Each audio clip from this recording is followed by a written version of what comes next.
We tell ourselves that great civilizations leave permanent marks on history. We're wrong. Picture this. Right now, as you listen to these words, the accumulated knowledge of our entire species sits in servers and libraries and museums around the world. Our cities sprawl across continents. Our roads connect every corner of the earth. Our satellites circle overhead, beaming signals into space that will travel for millions of years. We've convinced ourselves that all of this represents permanence, that future archaeologists will have no trouble reconstructing our story. But here's what's really disturbing. 99% of human history is unrecorded. Not poorly recorded, not fragmentary, completely gone. The civilizations we know about, Egypt, Rome, Greece, China, these aren't representative of human achievement. They're the lucky survivors, the exceptions. For every civilization that left behind pyramids and libraries and inscribed stone tablets, dozens of others vanished so completely that we don't even know they existed. Think about that for a moment. The Indus Valley civilization flourished for over 1,000 years. They built more than 1,000 cities across an area larger than modern Pakistan and northwest India. They had sophisticated urban planning, advanced metallurgy, standardized weights and measures. Their largest city, Harappa, housed perhaps 40,000 people, making it one of the world's great urban centers 4,000 years ago. And we can't read a single word they wrote, not because they didn't write. They left behind thousands of inscribed seals and tablets. We just lost the key. Their script remains undeciphered. Their language died with them. Everything they thought, everything they believed, every story they told their children, gone. We can measure their bricks and map their streets, but we cannot hear their voices. Here's where it gets interesting. The more successful a civilization becomes, the more vulnerable it becomes to complete erasure. Success breeds complexity. Complexity breeds interdependence. And interdependence means that when the system fails, it fails catastrophically.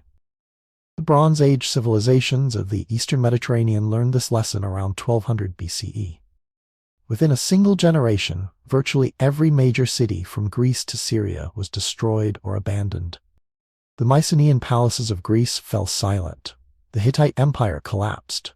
Trade networks that had connected 3 continents for centuries simply stopped functioning. We call it the Late Bronze Age collapse, and it was so complete that some regions didn't recover for 300 years. But that's not the whole story. Climate data from ice cores and lake sediments reveals at least 5 major collapse events in the last 10,000 years. 5 separate periods when temperatures shifted, rainfall patterns changed, and entire civilizations simply disappeared. The archaeological record shows the same pattern repeating across continents and millennia. Sophisticated societies rising, flourishing, then vanishing so completely that later inhabitants had no memory of them. The phantom civilizations of the Amazon. The lost cities of the Sahara, buried under sand dunes that didn't exist when those cities thrived. The submerged settlements off coastlines around the world, drowned when ice sheets melted and sea levels rose. We're still finding them. Satellite imagery reveals the geometric patterns of ancient field systems in places we thought were always wilderness. Ground-penetrating radar discovers the foundations of massive structures beneath what we assumed was empty forest. Each discovery forces us to revise our estimates upward. How many civilizations existed? How many are we still missing? The honest answer is that we don't know. What we do know is unsettling. Our own civilization's traces may not survive as long as we think. Digital storage degrades. Satellites fall from orbit. Even our most permanent structures, our concrete highways, our steel skyscrapers will crumble and rust and return to Earth within centuries, not millennia. The stone monuments we consider eternal are exceptions, not the rule.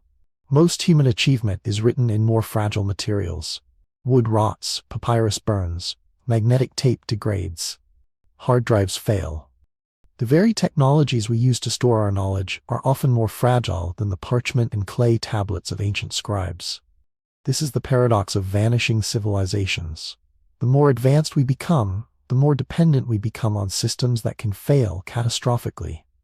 The more information we store, the more we have to lose. The more connected our world becomes, the more vulnerable we are to cascading collapse. And the pattern suggests it will happen again. Tonight, we'll walk through 8 civilizations that defied this certainty. Societies that should have left permanent marks on history, but didn't. We'll explore their achievements, their mysteries, and their disappearances. We'll ask what they can teach us about the fragility of human civilization and the thin line between permanence and oblivion. Before we begin this journey through lost time, let me welcome those of you joining our community. For those of you settling in for the night with these ancient mysteries as your companions, welcome to our quiet corner of the internet.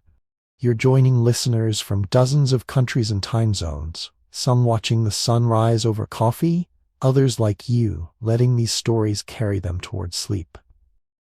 Consider this your invitation to become part of something larger. If you'd like to help us map our global community, drop a comment with just your city and what time it is where you are. There's something beautiful about knowing that right now, someone in Melbourne is discovering the same lost civilizations as someone in Minneapolis, separated by thousands of miles, but connected by curiosity about our shared human past. If these journeys through forgotten worlds speak to you, the subscribe button is there whenever you're ready. No pressure, just an open door. Now, let's begin our journey with a civilization that controlled half the Mediterranean, yet vanished so completely that we're still piecing together who they were. Picture the Eastern Mediterranean in 1250 BCE. A world of gleaming bronze weapons and palace economies, where scribes in Cyprus recorded shipments of copper ingots bound for workshops in Greece. Where Hittite kings in Anatolia exchanged diplomatic letters with pharaohs in Egypt, written in the international language of Akkadian on clay tablets. Where Mycenaean merchants sailed between fortified citadels, their ships heavy with amber from the Baltic, ivory from Africa, and tin from as far away as Britain. This was the Bronze Age at its peak, humanity's first truly global economy. Trade routes connected 3 continents. Diplomatic marriages linked royal houses separated by thousands of miles. A single sword found in a Mycenaean tomb might contain copper from Cyprus, tin from Afghanistan, and gold from Nubia. The palace at Pylos in Greece maintained detailed records of everything from chariot wheels to perfumed oil, tracking a complex economy that supported thousands of specialized craftsmen, soldiers, and administrators. For over 400 years, this interconnected world had grown more sophisticated, more prosperous, more secure. The great citadels of Mycenae and Tiryns dominated the Greek landscape with their massive stone walls, some blocks weighing over 20 tons. The Hittite Empire controlled the crucial trade routes between Asia and Europe from their capital at Hattusa, a city that covered over 400 acres and housed perhaps 40,000 people. In the Levant, prosperous port cities like Ugarit served as crucial links in the maritime trade networks, their warehouses filled with goods from across the known world. And then it all fell apart. Between 1200 and 1150 BCE, this entire civilization collapsed. Not gradually, not partially, but completely and catastrophically. The archaeological record tells a story of unprecedented destruction. Over 40 major cities and towns were burned, abandoned, or destroyed during this 50-year period. The great palace at Pylos was consumed by fire so intense that the clay tablets in its archives were baked hard, accidentally preserving the final administrative records of a dying world. The Mycenaean citadels that had dominated Greece for centuries were abandoned. The Hittite Empire, which had rivaled Egypt for supremacy in the ancient Near East, simply vanished from history. Their capital city of Hattusa was burned and deserted, its massive walls left to crumble. In some regions, archaeological surveys suggest a population decline of up to 90%. Let that sink in for a moment. 90% of the population, gone. But here's what makes this collapse so haunting.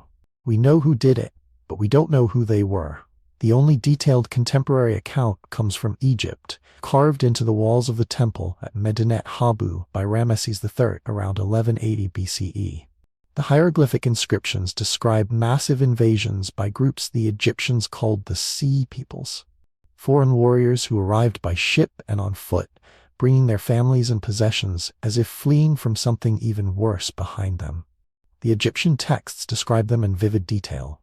They came from the islands and mainlands, traveling in ships with distinctive bird-head prows.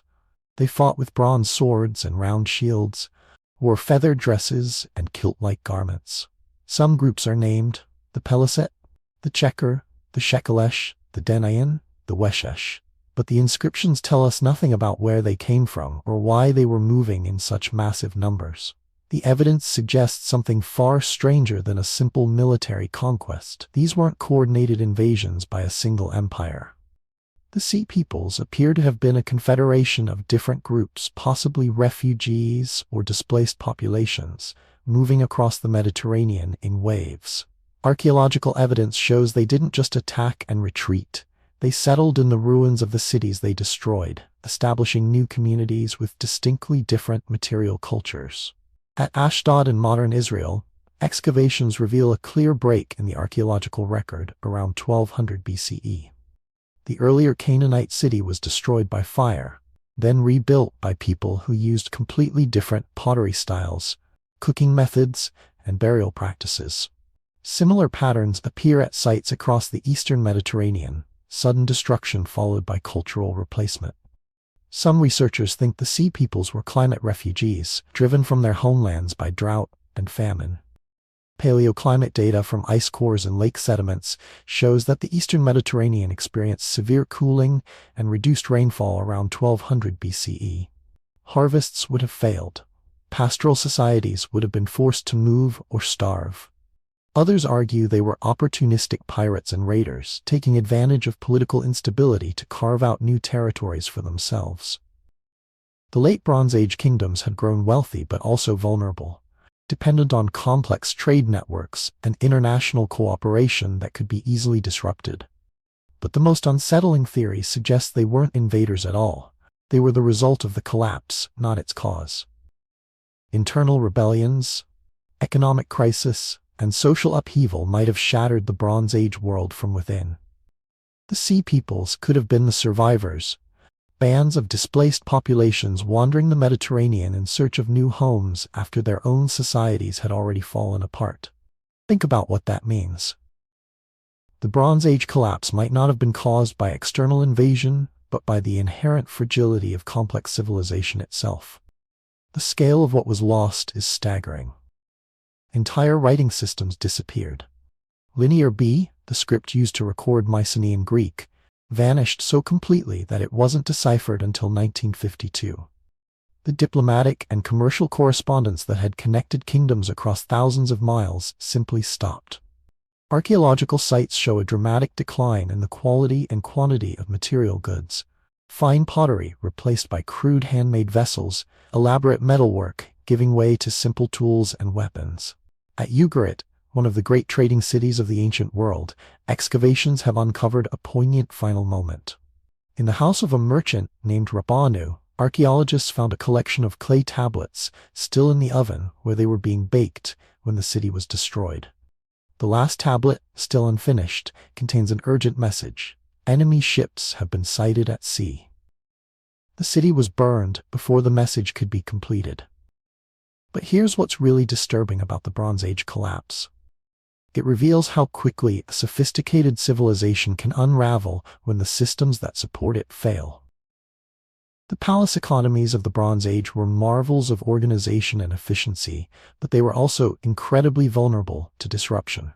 When the palaces fell, the entire economic and social structure collapsed with them. Trade networks that had operated for centuries were abandoned.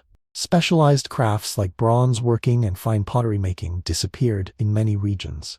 Literacy rates plummeted. Some areas didn't recover their pre-collapse population levels for 300 years. Only Egypt survived, and barely. Ramesses III's inscriptions boast of his victories over the Sea Peoples, but they also reveal how close Egypt came to joining the list of fallen civilizations. The pharaoh had to fight multiple campaigns against different groups of invaders, and even his victories were costly. Egypt emerged from the crisis weakened and impoverished, never again to wield the international influence it had enjoyed during the height of the Bronze Age.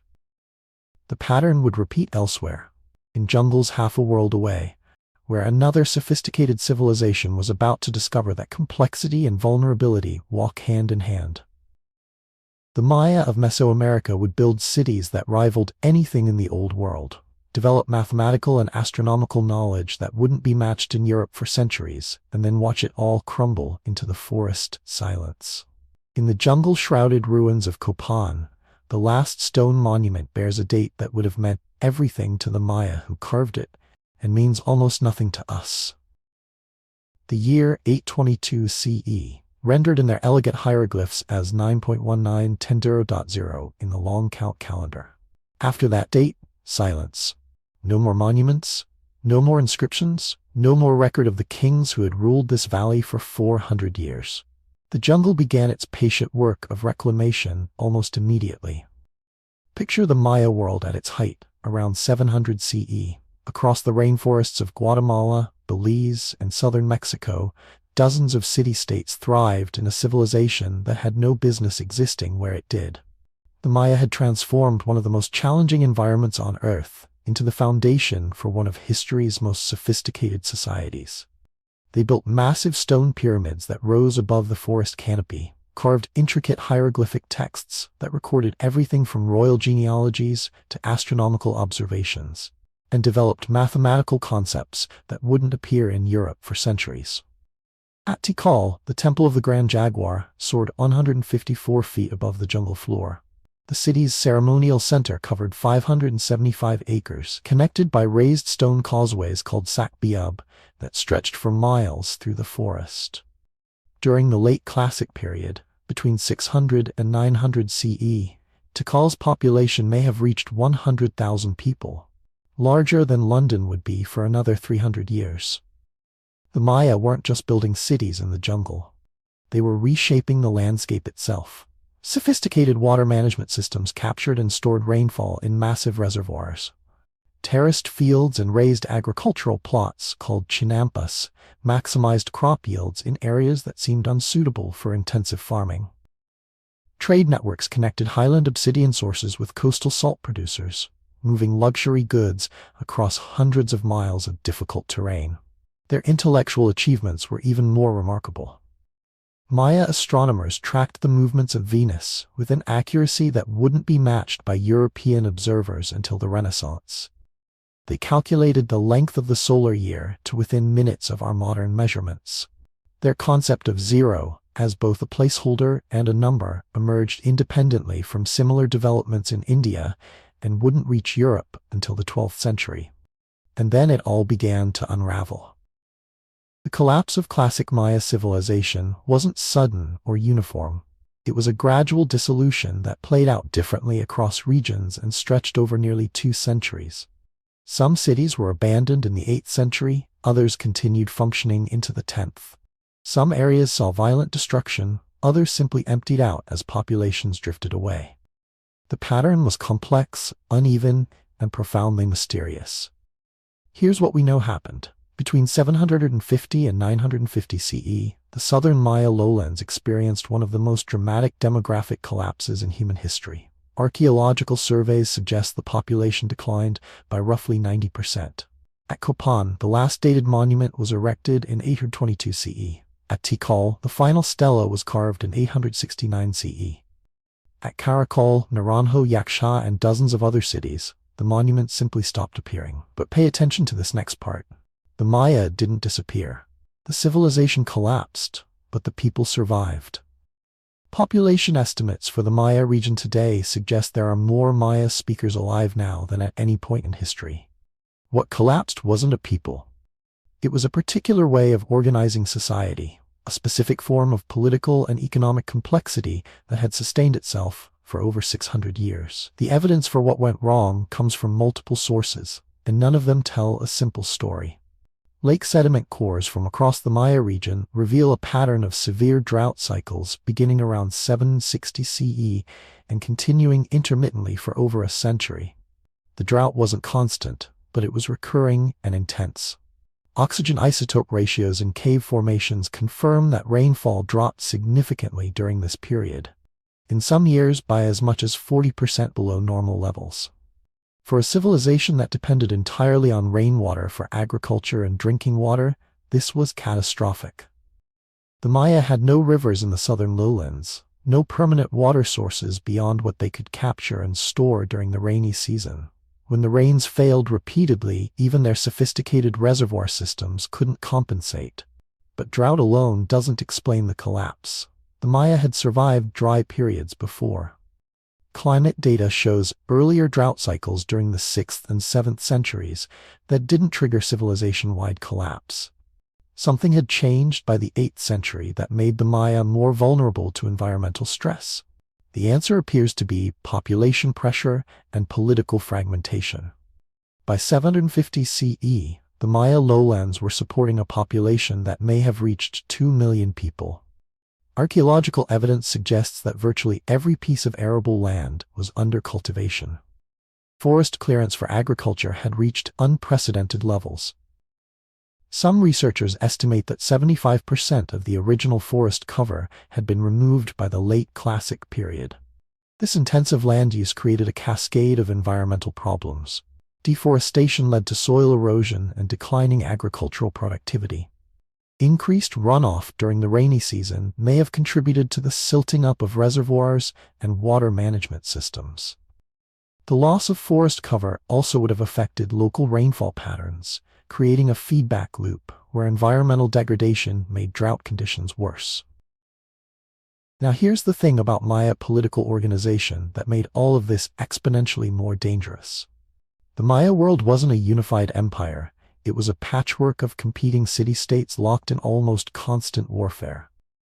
During the late Classic period, this competition had intensified dramatically. Hieroglyphic inscriptions from this era are filled with records of raids, captures of enemy rulers, and territorial conquests. Archaeological evidence confirms the textual record. Defensive walls and fortifications become common at Maya sites during the 8th century. Settlements show signs of having been burned and rebuilt multiple times. Mass graves and evidence of violent deaths appear with increasing frequency in the archaeological record. This endemic warfare created a vicious cycle.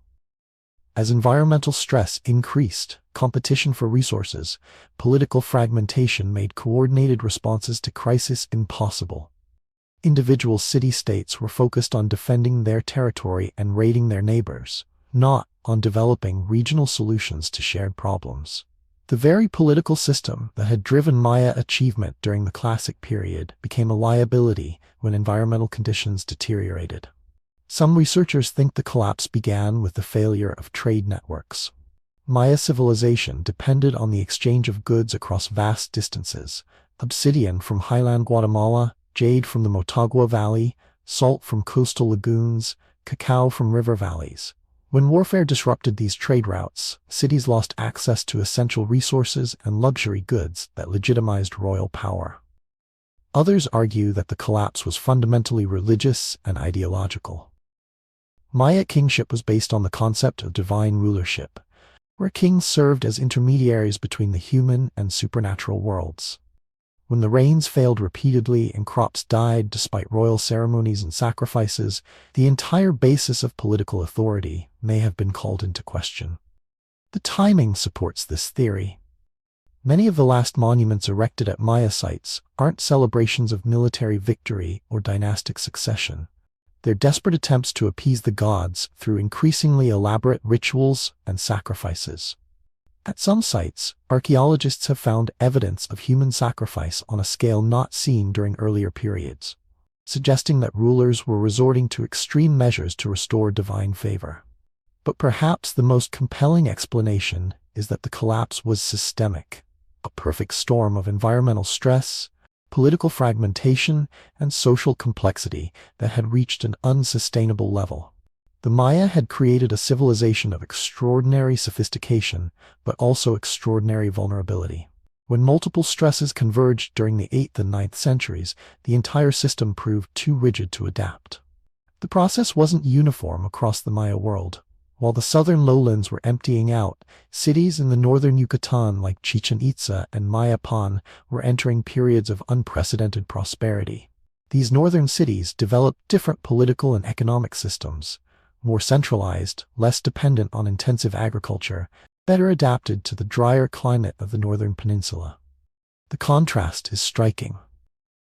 At the same time that Tikal and Copan were being abandoned to the jungle, Chichen Itza was constructing some of the most impressive architecture in Mesoamerica. The Great Pyramid, known as El Castillo, with its precise astronomical alignments and acoustic properties, was built during the 9th century, at the height of the Southern Collapse. This geographical pattern reveals something crucial about the nature of civilizational collapse. It's rarely total or uniform. Instead, it's a process of transformation, where some areas and institutions fail while others adapt and evolve. The Maya civilization didn't end in the 9th century. It changed, becoming something different, but still recognizably Maya. In the abandoned cities of the south, nature began the slow work of reclamation. Without human maintenance, the elaborate water management systems failed. Reservoirs filled with sediment. Stone buildings were gradually split apart by tree roots and weathered by centuries of tropical rains.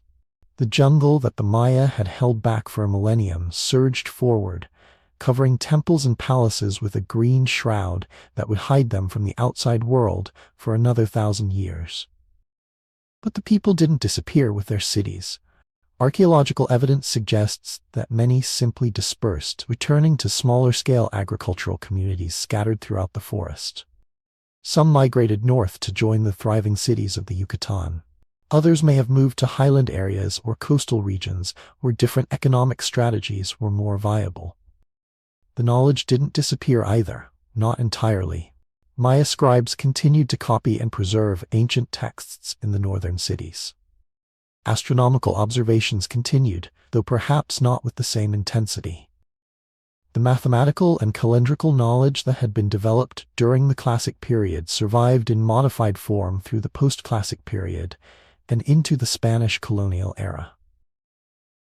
When European explorers first encountered Maya ruins in the 19th century, they were astounded by what they found. John Lloyd Stevens, writing about his discoveries at Copan in 1841, described a spectacle that even now warms my heart with enthusiasm. The idea that such sophisticated architecture and art could exist in the middle of what Europeans considered impenetrable jungle challenged fundamental assumptions about civilization and progress. But the Maya themselves had never forgotten their history. Oral traditions preserved memories of the great cities, even if the specific details had become mythologized over time. The Popol Vuh, the Maya creation epic, recorded in the 16th century, contains what may be distant memories of the Classic period collapse, describing a time when the earth was darkened and the gods abandoned humanity.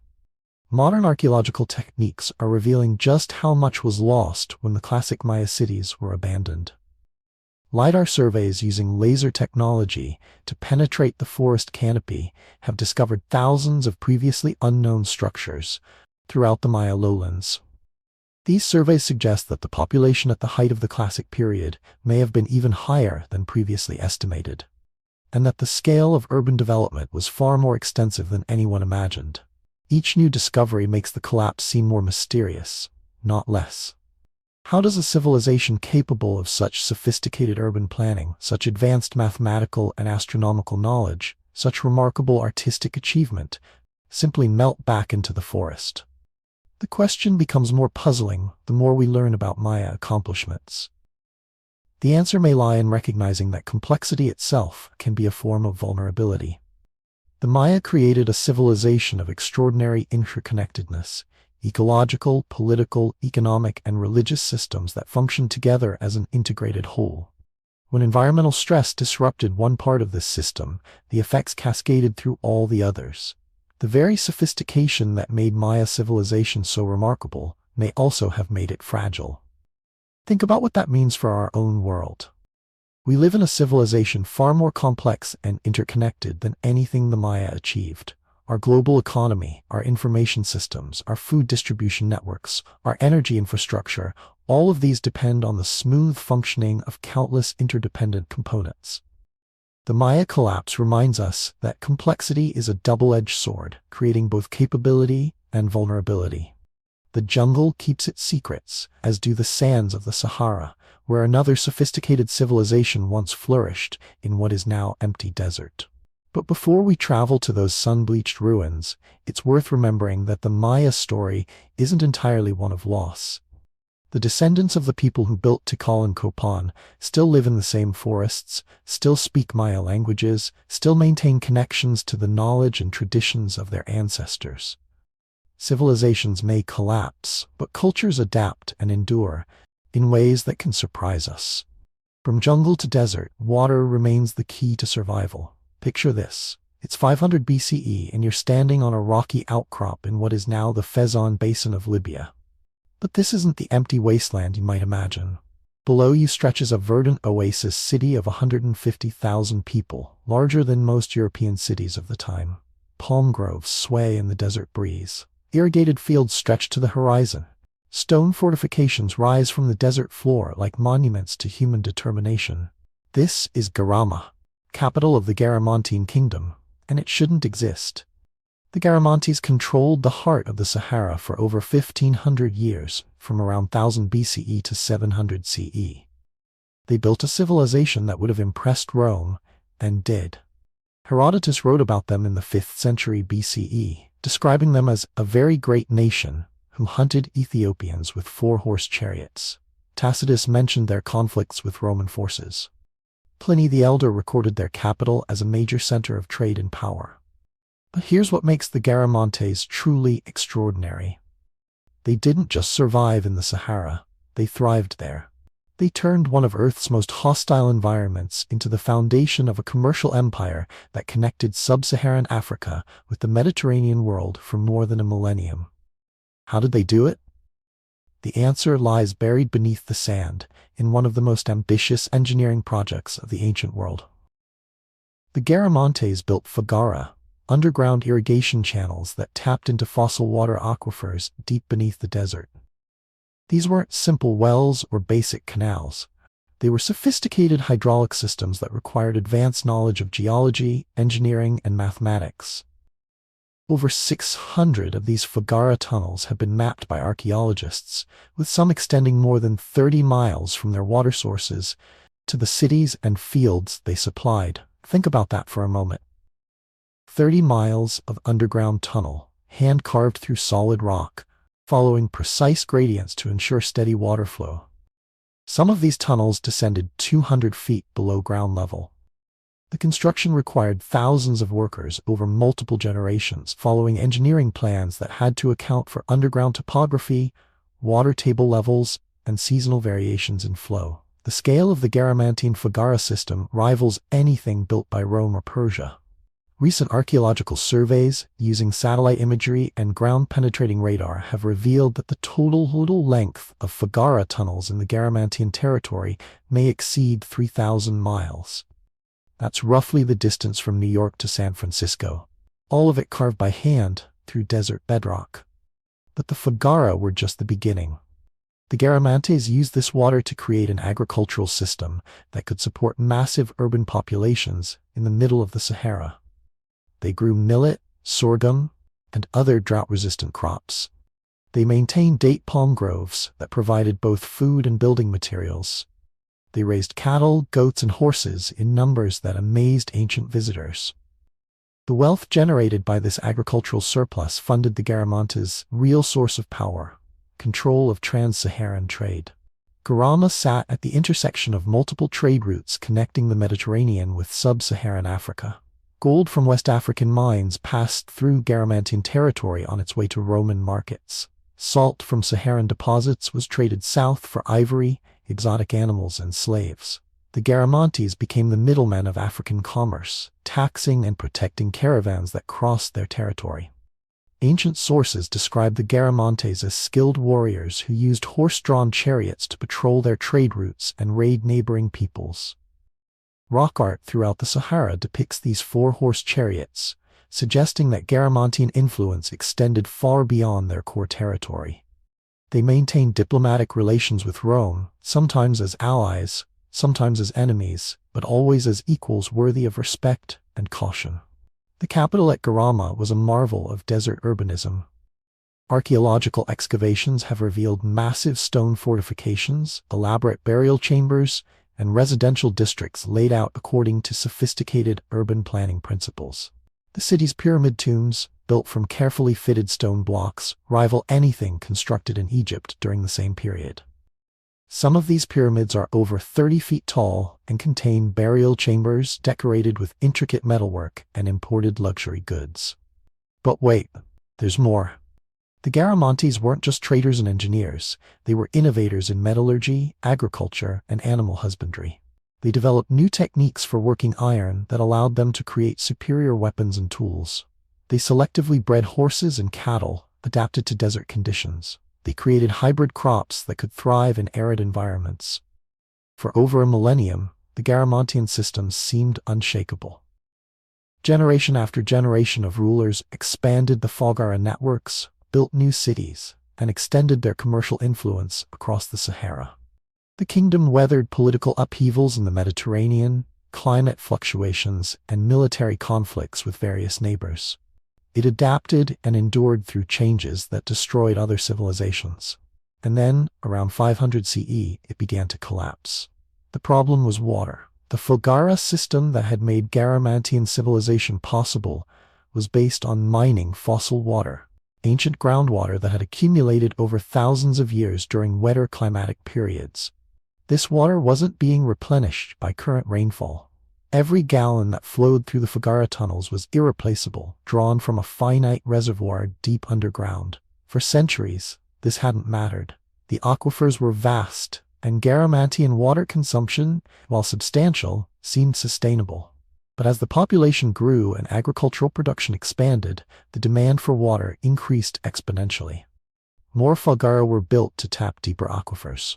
Existing tunnels were extended to reach water sources that were moving ever further away as water tables dropped. The mathematics of depletion are unforgiving. Archaeological evidence suggests that by 400 CE, many Fogara were producing significantly less water than they had centuries earlier. Some tunnels that had once supported thriving agricultural communities were abandoned as their sources ran dry.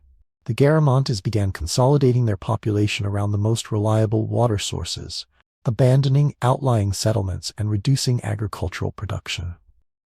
Climate change may have accelerated the crisis.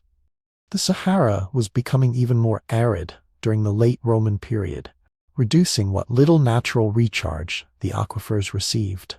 At the same time, political instability in the Mediterranean disrupted the trade networks that had provided the Garamantes with the wealth needed to maintain their complex water management systems.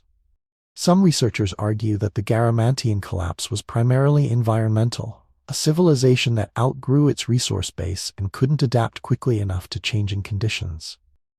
Others suggest that political factors were more important, pointing to increased pressure from Arab expansion and the decline of Roman demand for trans-Saharan trade goods. The truth is probably more complex. The Garamantes faced a perfect storm of environmental, economic, and political pressures that their sophisticated but fragile civilization couldn't withstand. The Fogara system that had been their greatest strength became a vulnerability when the water sources it depended on began to fail. By 700 CE, Garama was largely abandoned.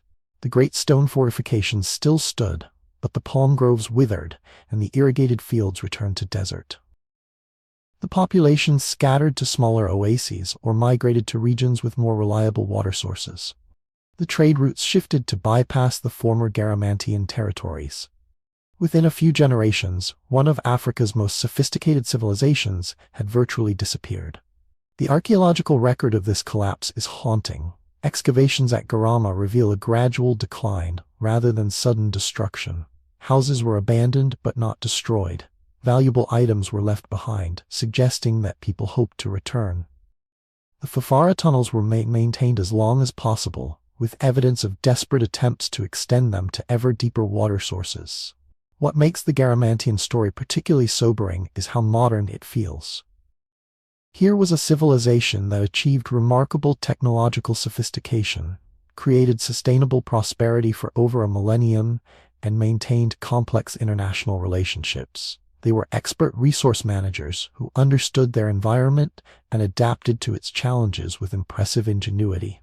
but they were also mining a finite resource at an unsustainable rate.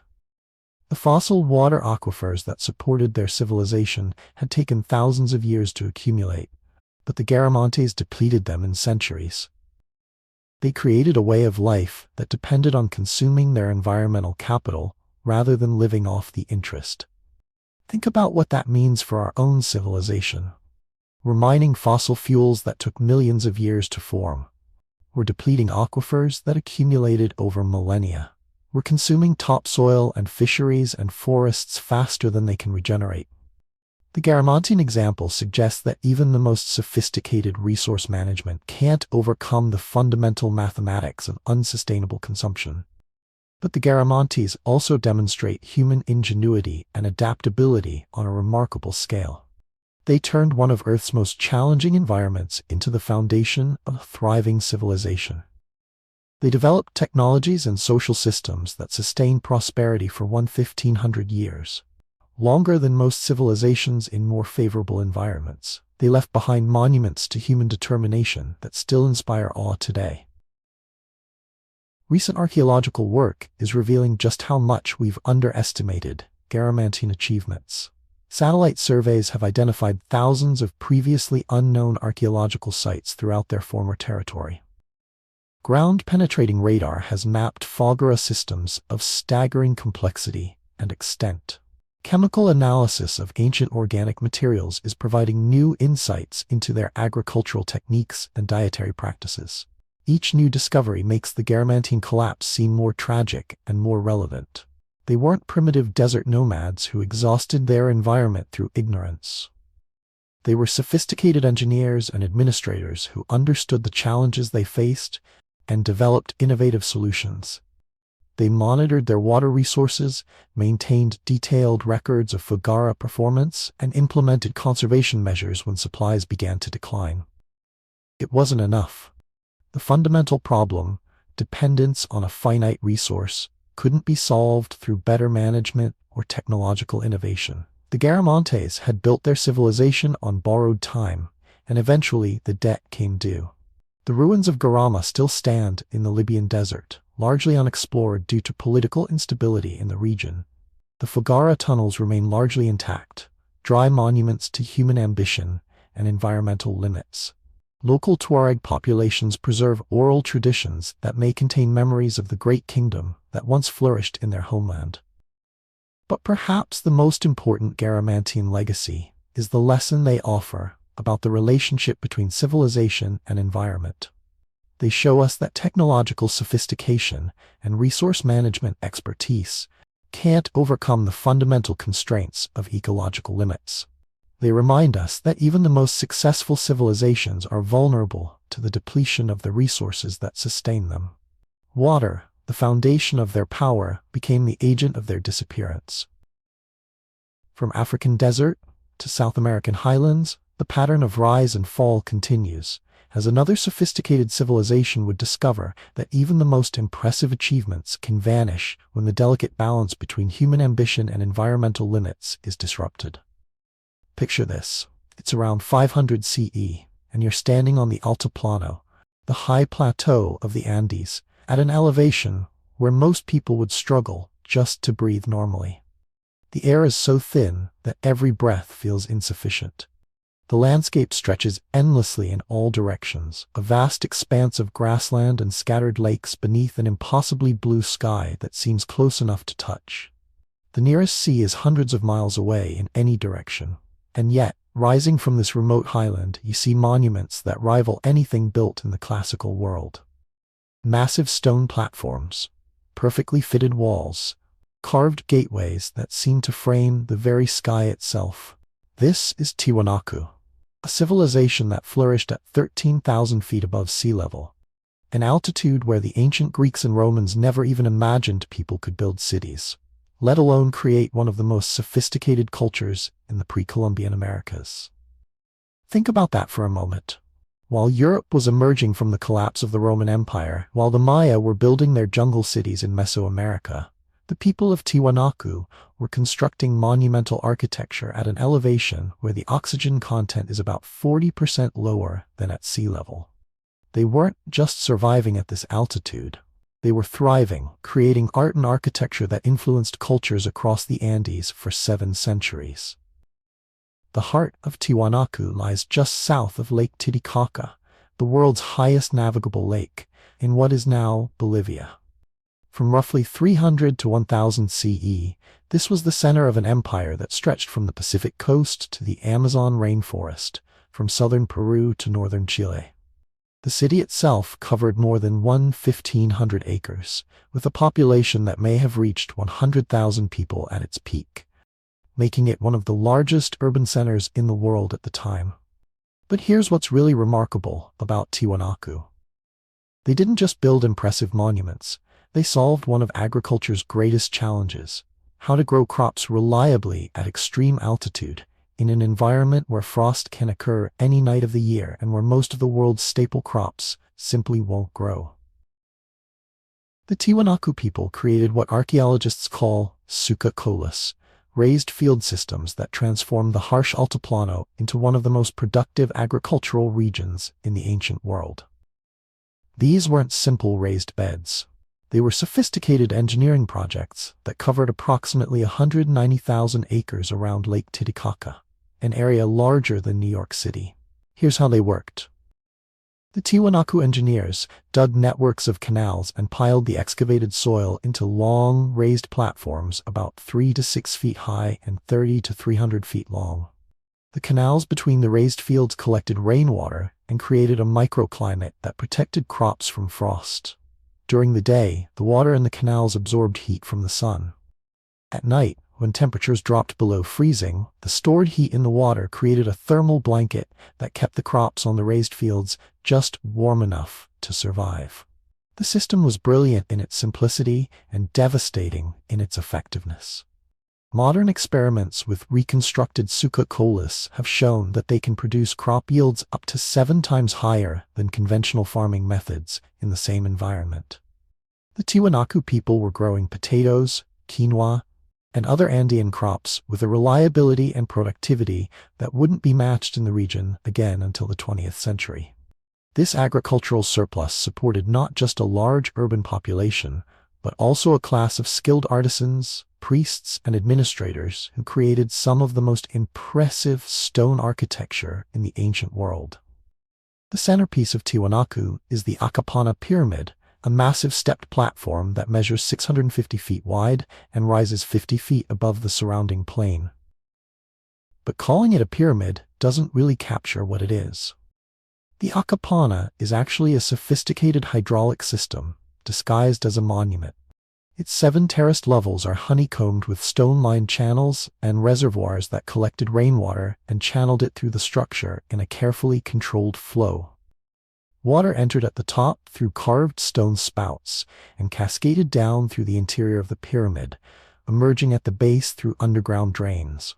The entire structure was designed to channel and control water, the most precious resource in this high-altitude environment. The precision of Tiwanaku's stonework rivals anything achieved by the Inca, and came centuries later. The most famous example is the Gate of the Sun, a monolithic gateway carved from a single block of andesite that weighs approximately 10 tons. The carving is so precise that the joints between different sections of the relief work are virtually invisible.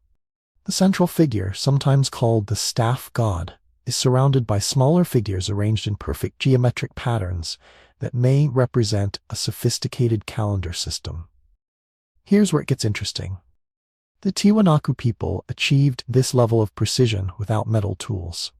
They were working with stone hammers, bronze chisels, and abrasive sand to shape some of the hardest volcanic rock found in the Andes. Some of the stone blocks used in Tiwanaku construction weigh more than 100 tons and were quarried from sites more than 50 miles away.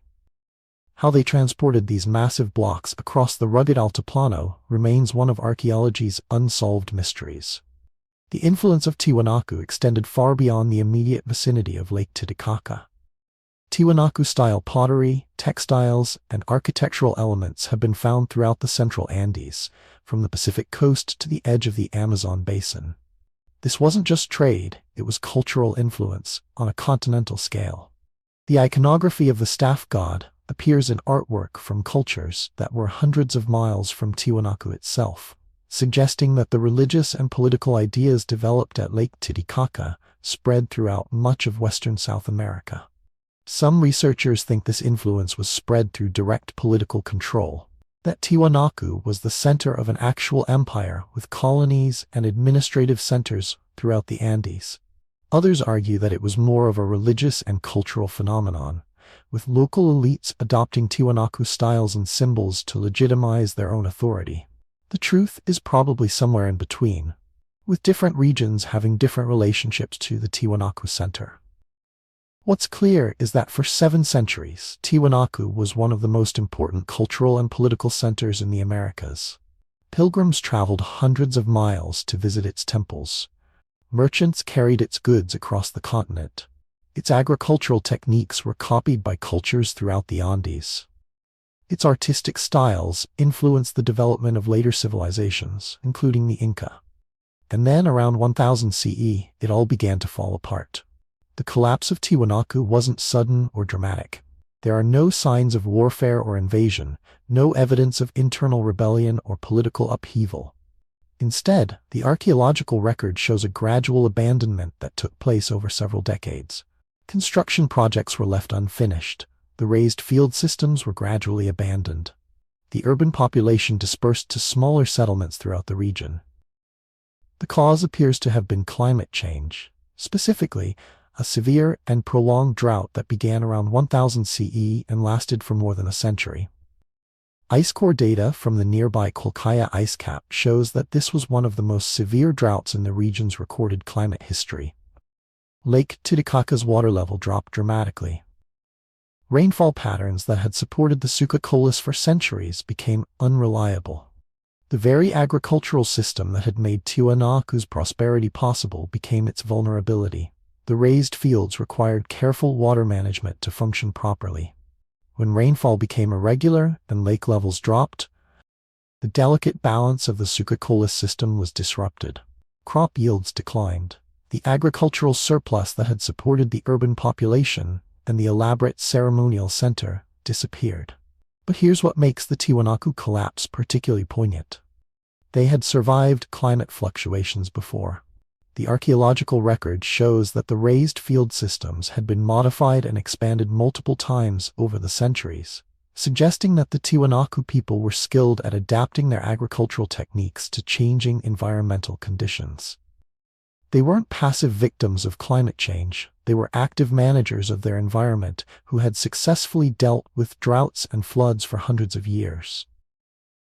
The drought that began around 1000 CE was different. It was longer and more severe than anything in the region's recent history. The Tiwanaku people tried to adapt. Archaeological evidence shows that they attempted to modify their irrigation systems and expand their raised fields into previously marginal areas. They may have tried to diversify their economy by increasing trade with coastal and jungle regions. It wasn't enough. The fundamental problem was that their entire civilization had been built around the reliable production of agricultural surplus in a high-altitude environment. When that surplus disappeared, the complex social and political systems that depended on it couldn't be sustained. The pattern holds true across many of history's great civilizations. Complexity creates capability, but it also creates vulnerability. The more sophisticated a society becomes, the more it depends on the smooth functioning of interconnected systems. When those systems are disrupted by climate change, resource depletion, or external invasion, the very complexity that made the civilization successful becomes a liability. The people of Tiwanaku didn't disappear entirely. Archaeological evidence suggests that the population dispersed to smaller communities throughout the Altiplano, where they continued to practice modified versions of traditional agriculture and crafts. Some may have migrated to other regions entirely.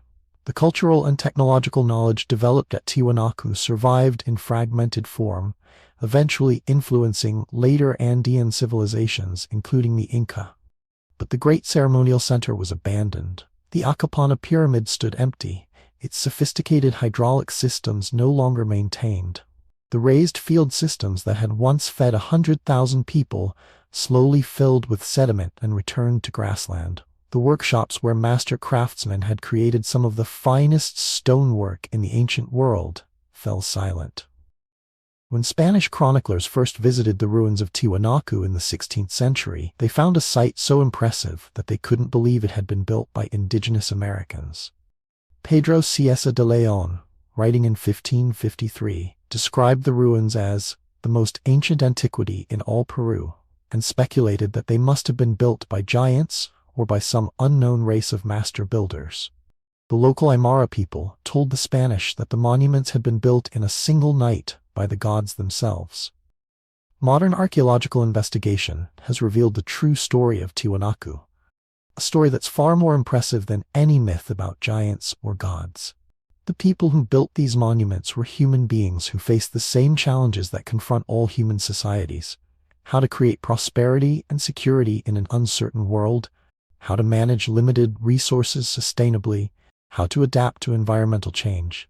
For 7 centuries, they succeeded brilliantly. They created one of the most sophisticated civilizations in the ancient world, at an altitude where most people today would need supplemental oxygen just to function normally. They developed agricultural techniques that turned a harsh highland environment into a garden. They built monuments that still inspire awe 1,000 years later. The altitude that gave them their unique advantages: protection from lowland diseases, access to specialized high-altitude resources, a strategic position controlling trade routes between the coast and the jungle, also became their limitation. When the climate changed and their agricultural system failed, they couldn't easily relocate to more favorable environments. The very specialization that had made them successful made adaptation difficult. The ruins of Tiwanaku still stand beside Lake Titicaca, weathered by centuries of wind and rain but largely intact. The Akapana Pyramid rises from the grassland like a man-made mountain. The Gate of the Sun frames the same sky it framed 1,000 years ago, its carved figures still watching over the empty plain. On clear days, when the thin air makes distant mountains seem close enough to touch, it's easy to imagine what this place must have been like when it was alive with activity. Pilgrims climbing the steps of the pyramid, merchants negotiating in the plazas, farmers tending the raised fields that stretched to the horizon. But the silence is profound. The altitude that once lifted Tiwanaku toward the sky became its prison when the rains failed and the lakes receded. From these mountain heights, where human ambition touched the clouds themselves, we turn our attention to the river valleys below, where other civilizations would rise and fall according to the ancient rhythms of water and drought, abundance and scarcity. Picture this.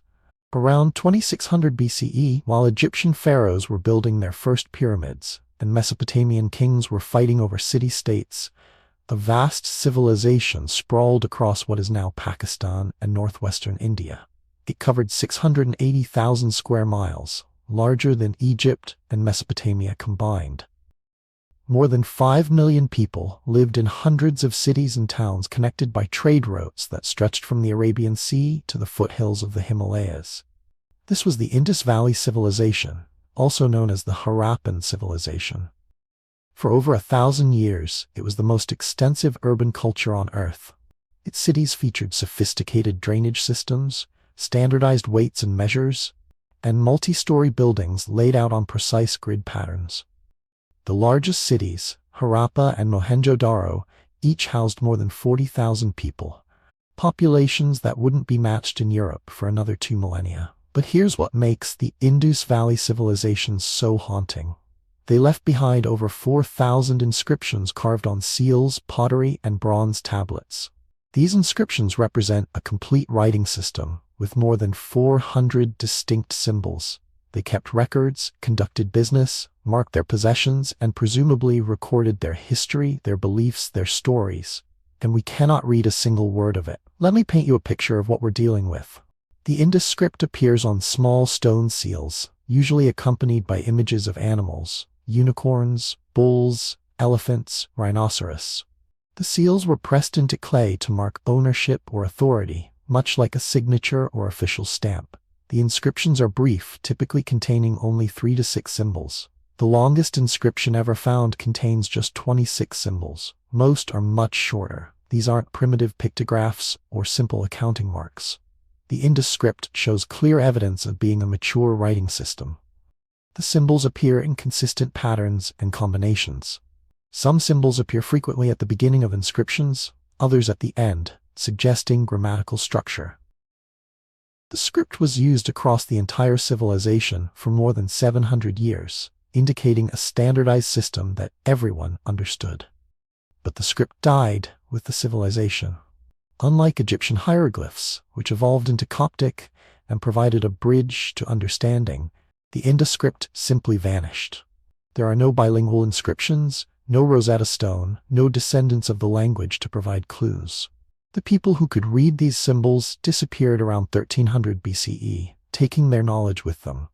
The frustration this creates for archaeologists and linguists is almost palpable. Here's a civilization that was clearly literate, clearly sophisticated, clearly keeping records of their activities. They had something to tell us. They wanted to communicate across time. They carved their messages in stone and fired them in clay, specifically so they would last. And we're standing here 3,300 years later holding their words in our hands, completely unable to understand what they're saying. The silence speaks volumes about how fragile human knowledge really is. Dozens of scholars have attempted to crack the Indus script. Some have claimed it represents an early form of Sanskrit. Others argue it's related to Dravidian languages still spoken in southern India. A few researchers have suggested it isn't a writing system at all, but rather a collection of religious or ritual symbols. Computer analysis has been applied to identify patterns and statistical relationships between symbols. Neural networks have been trained on the available inscriptions. Nothing has worked. Every proposed decipherment has been challenged and ultimately rejected by other scholars. The script remains as mysterious today as it was when the first Indus Valley cities were excavated in the 1920s. But what we can read is the archaeology itself, and the story it tells is remarkable. The Indus Valley people were master urban planners. Their cities weren't organic growths that sprawled randomly over the landscape. They were carefully designed, laid out on grid patterns, with main streets running north-south and east-west. The streets were precisely oriented, typically about 30 feet wide for main thoroughfares and 9 feet wide for side streets. Houses faced the side streets, not the main roads, creating a sense of residential privacy that feels remarkably modern. Every brick used in construction followed the same standardized ratio: 4 units long, 2 units wide, and 1 unit high. This 4:2:1 ratio was maintained across the entire civilization, from the largest cities to the smallest outposts. Think about what that level of standardization means. It suggests centralized planning, quality control, and a shared system of measurement that spanned hundreds of miles and lasted for centuries. The cities had sophisticated drainage systems that would be impressive even by modern standards. Every house had a private well, and a bathroom with a drain that connected to covered sewers running beneath the streets. The sewers were built with manholes for cleaning and maintenance. Wastewater flowed to settling tanks outside the city walls, where solids could separate before the water was released into rivers. Compare that to medieval European cities, where waste was typically thrown into the streets or dumped into rivers without any treatment. The Indus Valley people solved urban sanitation problems that wouldn't be addressed again until the 19th century. They also developed standardized weights and measures that were used throughout their territory. The weight system was based on units of 16, with stone cubes precisely cut to represent different denominations. These weights have been found from Gujarat in the south to Afghanistan in the north, all conforming to the same standard. Merchants in different cities hundreds of miles apart were using identical measures to conduct trade. But here's what's really strange about the Indus Valley civilization. Despite their obvious sophistication, despite their extensive territory and large population, there's no evidence of warfare. No weapons have been found in significant quantities. No fortifications protect their cities. No art depicts battles or conquest. No palaces or temples suggest the existence of powerful rulers or priest-kings. This absence is puzzling because virtually every other ancient civilization left clear evidence of military activity. The Egyptians covered their temple walls with scenes of pharaohs smiting enemies. The Mesopotamians wrote epic poems about heroic battles. The Chinese developed sophisticated military treatises. But the Indus Valley people seem to have lived without war, or at least without celebrating it. Some archaeologists argue this suggests the Indus Valley civilization was organized as a peaceful confederation of city-states, perhaps governed by merchant councils rather than military rulers. Others point out that the absence of evidence isn't necessarily evidence of absence. Perhaps their weapons were made of perishable materials, or perhaps their military activities simply weren't recorded in ways that survived. The mystery deepens when we consider how the civilization ended. There's no evidence of sudden destruction, no signs of invasion or conquest. Instead, the cities appear to have been gradually abandoned over several centuries. Houses were left behind but not destroyed. Streets became clogged with debris but weren't burned or demolished. People simply moved away. The most likely explanation involves changes to the river systems that supported Indus Valley agriculture and trade. The Sarasvati River, mentioned in ancient Indian texts as a mighty waterway, appears to have dried up around 1500 BCE due to tectonic shifts that diverted its tributaries. Other rivers changed course, leaving former port cities stranded inland. As the water supply became unreliable and trade routes were disrupted, people migrated to more favorable locations. But this raises another question. If the abandonment was gradual and peaceful, why didn't the writing system survive? Languages and scripts typically persist even when populations migrate. They're preserved in religious texts, carried by refugees, maintained by merchants who need to communicate across cultural boundaries. The complete disappearance of the Indus script suggests something more profound than simple population movement. It suggests a complete break in cultural continuity, a loss so total that not even memories of literacy survived.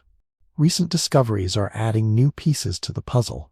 Excavations at Dholavira, a major Indus Valley city in Gujarat, have revealed a sophisticated water management system with reservoirs, dams, and channels that collected and stored monsoon rainwater.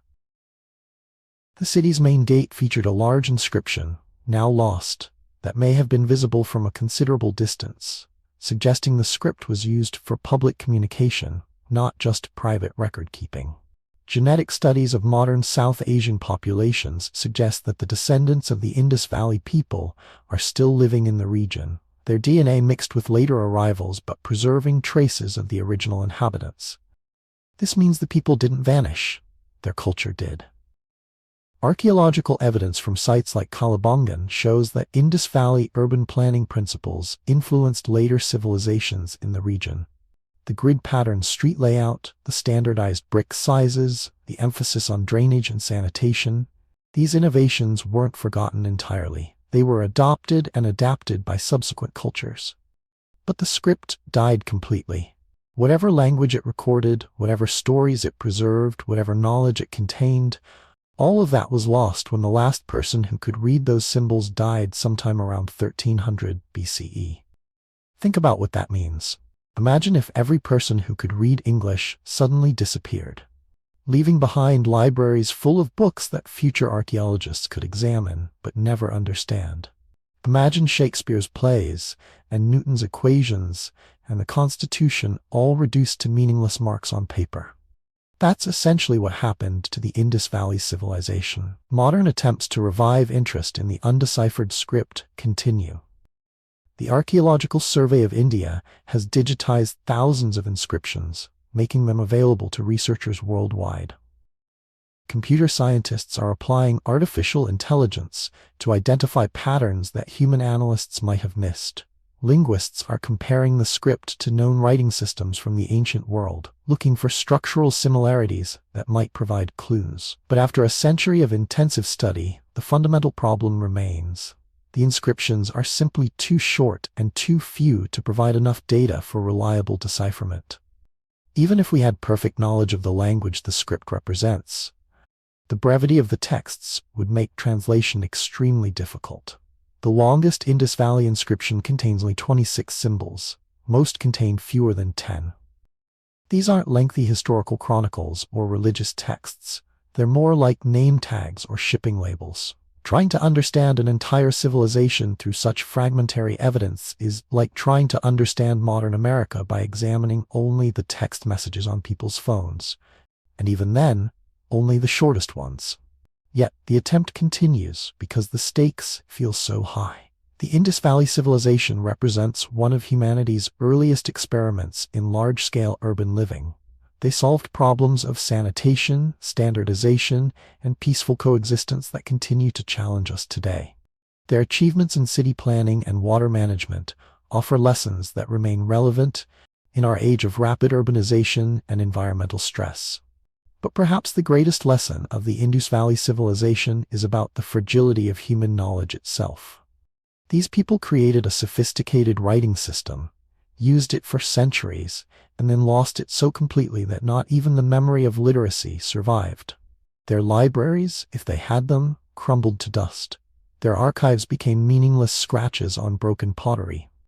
We like to think that important knowledge persists, that significant achievements become part of the permanent human inheritance. The Indus Valley civilization reminds us that this isn't necessarily true. Knowledge can be lost, skills can be forgotten, entire ways of understanding the world can disappear without a trace. Their greatest mystery isn't why they vanished, but why they never told us who they were. The answer may be that they did tell us, repeatedly and clearly, in thousands of inscriptions carved in stone and fired in clay. They left us their names, their stories, their beliefs, their hopes. We just forgot how to listen. Picture this. It's 1900 BCE, and you're standing on a hillside overlooking the Mediterranean Sea. Below you spreads a sight that wouldn't be matched anywhere in Europe for another 1,000 years. A sprawling palace complex, rising in terraced levels from the Cretan countryside. The walls are painted with vivid frescoes, dolphins leaping through azure waves, young men vaulting over the horns of charging bulls, women in elaborate flounced skirts presiding over sacred ceremonies. Gardens cascade down marble staircases. Light wells illuminate interior courtyards, where the sound of running water mingles with the voices of scribes recording transactions in an elegant, flowing script. This is Knossos, the heart of what we now call the Minoan civilization. And for 6 centuries, it represented something unprecedented in human history. Europe's first advanced civilization. A sophisticated society that seemed to have discovered the secret of living in harmony with both nature and each other. The palace at Knossos was staggering in its complexity.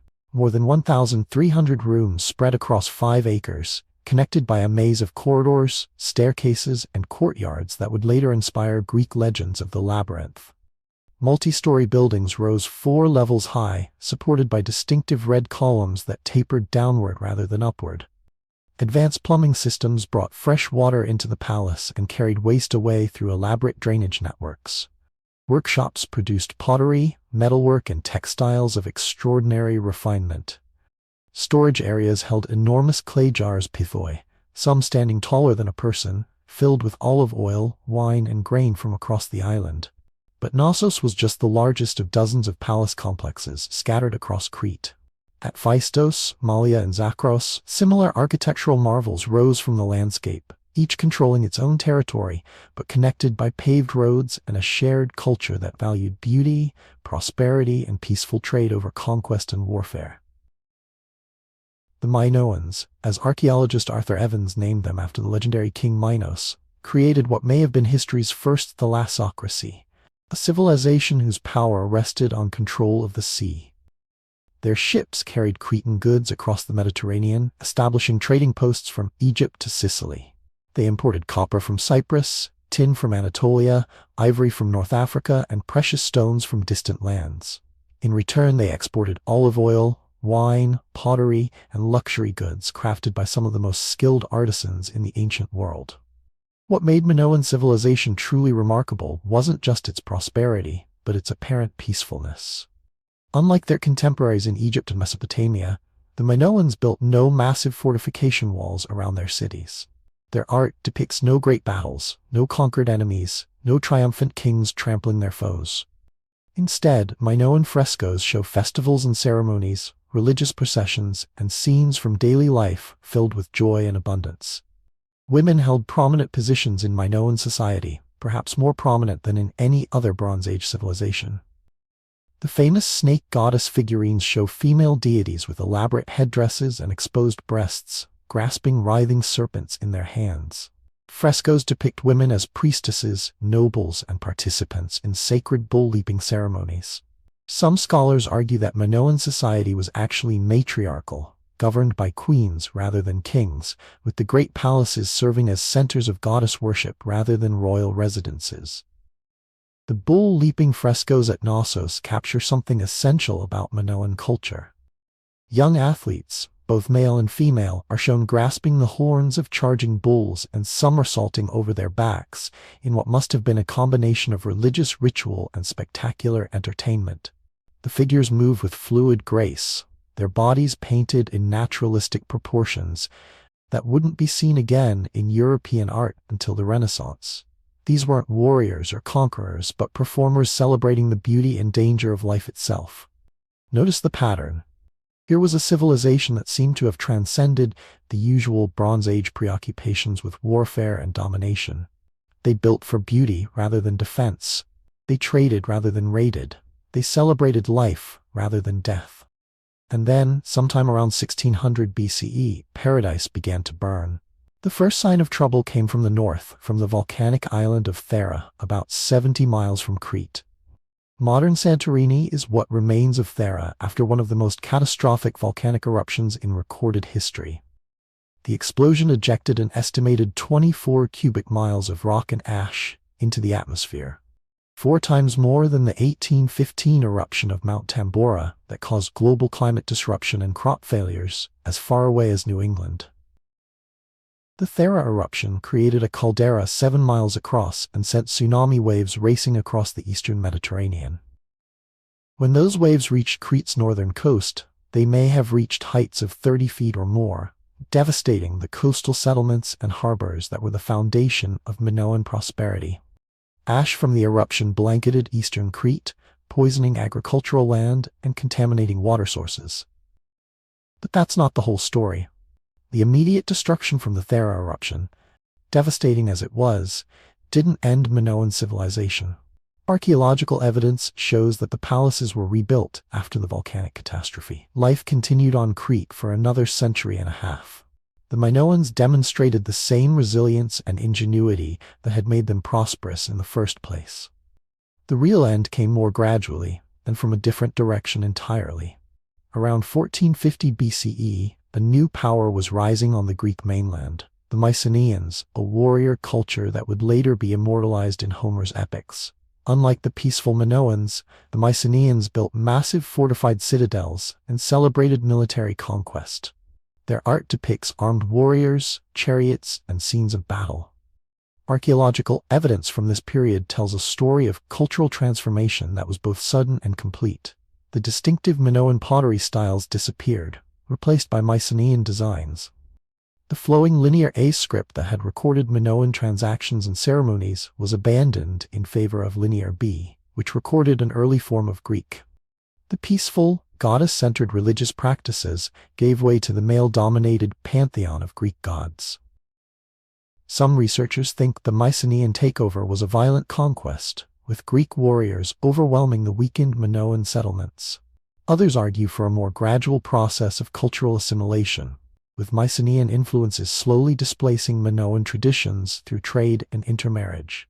The archaeological record supports elements of both theories. Some sites show signs of destruction and burning, while others suggest continuity of occupation with changing cultural practices. But the result was the same. By 1400 BCE, the last linear A inscriptions were being carved in stone.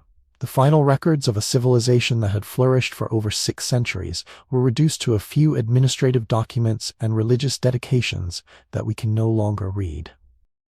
The loss of linear A represents one of archaeology's most tantalizing mysteries. Unlike linear B, which was deciphered in the 1950s by Michael Ventris, linear A remains completely undeciphered, despite decades of intensive study. We can see that it's related to linear B. The Mycenaeans clearly adapted the Minoan writing system for their own use, but the underlying language appears to be completely different from Greek. This means that virtually everything we know about Minoan civilization comes from archaeological evidence rather than written records. We can see their achievements in stone and bronze and fired clay, but we can't hear their voices. We don't know what they called themselves, what stories they told their children, what prayers they offered to their goddesses, what hopes and fears filled their daily lives. The palace at Knossos offers haunting glimpses of what was lost. In the throne room, a gypsum chair still sits against a wall decorated with griffins and lilies, as if its occupant had just stepped away for a moment. The Queen's Megaron features a bathroom with running water and a flush toilet, amenities that wouldn't be seen again in Europe for over 1,000 years. The grand staircase with its light wells and painted columns creates an interplay of shadow and illumination that still takes the breath away. But perhaps the most poignant remnants are the frescoes themselves. The dolphin fresco in the Queen's apartments shows playful marine life swimming through stylized waves, their bodies rendered with an attention to natural detail that speaks of a culture in love with the living world. The Prince of the Lilies depicts a young man striding through a field of flowers, his elaborate headdress and confident bearing suggesting a society that valued beauty and ceremony over military might. These images preserve something essential about Minoan civilization: its joy in natural beauty, its celebration of human grace and dignity, its apparent belief that life should be lived with pleasure rather than merely endured with stoic resignation. They show us a Bronze Age society that chose art over armor, trade over conquest, cooperation over domination. The Minoans developed technologies and social systems that wouldn't be matched in Europe for centuries. Their maritime expertise allowed them to establish the Mediterranean's first commercial empire. Their architectural innovations, the use of reinforced concrete, sophisticated drainage systems, multi-story construction, influenced building techniques throughout the ancient world.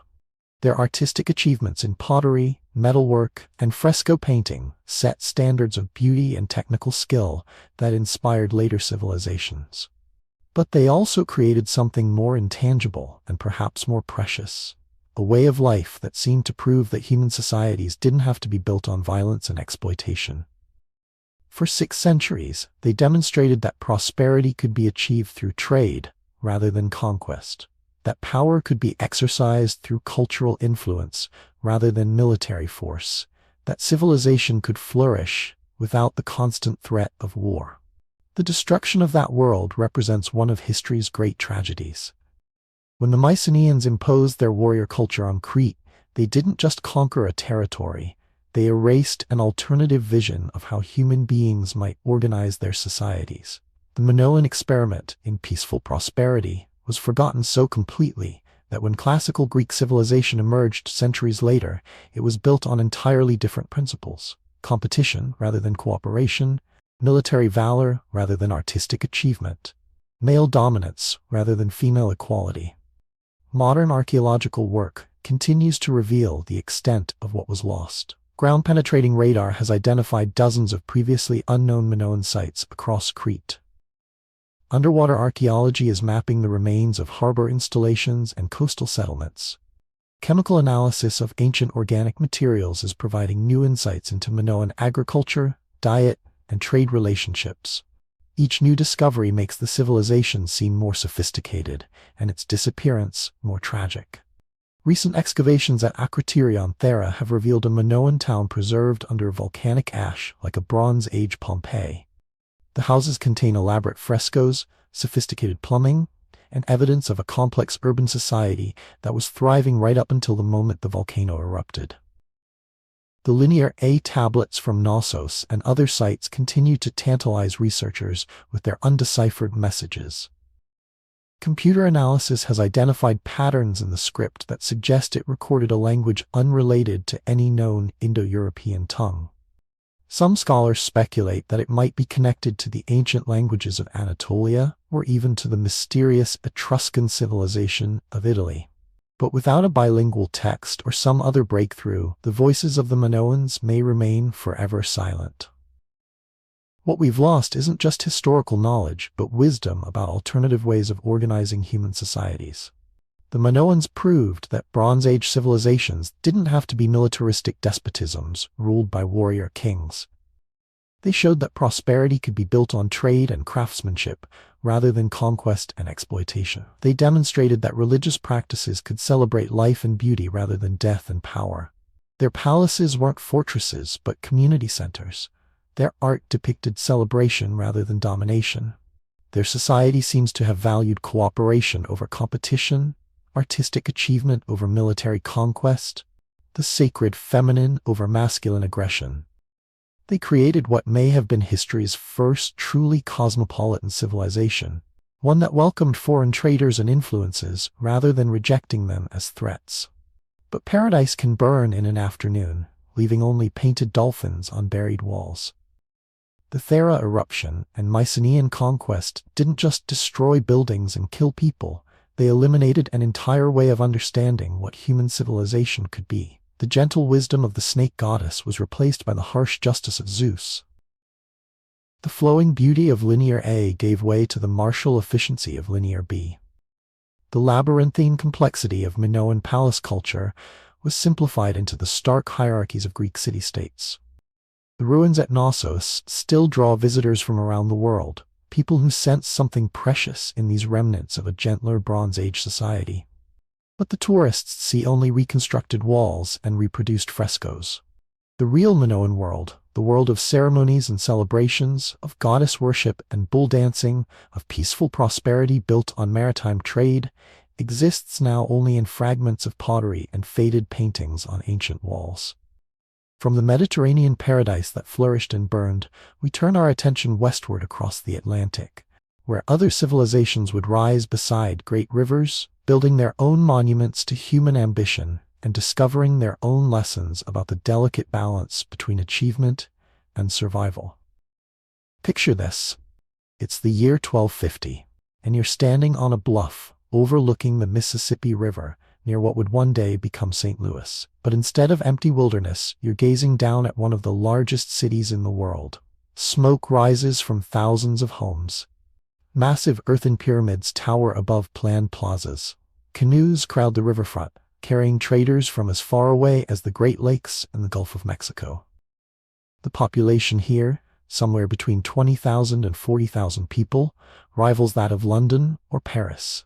This is Cahokia, and most Americans have never heard of it. For 3 centuries, this was the beating heart of a civilization that stretched from Wisconsin to Louisiana, from Oklahoma to Tennessee. The Mississippian culture, as archaeologists call it, built America's first true metropolis right here in the fertile bottomlands where the Missouri meets the Mississippi. They constructed more than 120 earthen mounds, some rising like artificial mountains above the floodplain. They carved out grand plazas that could hold tens of thousands of people for ceremonies and celebrations. They established trade networks that brought copper from Michigan, shells from Florida, obsidian from the Rocky Mountains, and then they walked away. By 1350, barely a century after reaching its peak, Cahokia was essentially abandoned. The great plazas stood empty. The mounds began their slow surrender to weather and vegetation. The trade networks collapsed. The knowledge that had built this remarkable civilization, how to move millions of cubic yards of earth without wheels or beasts of burden, how to align massive structures with celestial events, how to organize a complex urban society, all of it vanished so completely that when French explorers arrived in the 17th century, they found only scattered Native American villages with no memory of the great city that had once dominated the region. Consider this. We're talking about a civilization that peaked just 150 years before Columbus reached the Caribbean, yet it disappeared so thoroughly that European colonists had no idea it had ever existed. When they saw the mounds, they assumed they must have been built by some lost race of mound builders, never imagining that the ancestors of the Native Americans they encountered had created one of the most sophisticated urban centers in the medieval world. The centerpiece of Cahokia was what we now call Monk's Mound, named for the Trappist monks who farmed on top of it in the 1800s, completely unaware they were living on North America's largest prehistoric earthwork. This artificial mountain rises 100 feet above the surrounding plain, its base covering 14 acres, larger than the base of the Great Pyramid of Giza. Archaeological estimates suggest it contains about 22 million cubic feet of earth, all of it carried basket by human laborers over the course of several centuries. But Monk's Mound was just the largest of dozens of carefully planned earthworks. The entire city was laid out according to precise astronomical alignments. The main plaza, covering 50 acres, was oriented to the cardinal directions with mathematical precision. Smaller mounds were positioned to mark the rising and setting points of the sun at the solstices and equinoxes. About a mile west of Monk's Mound, Cahokian engineers built what archaeologists call woodhenge, a series of circular timber posts that functioned as a sophisticated calendar, tracking the movement of the sun throughout the year with remarkable accuracy.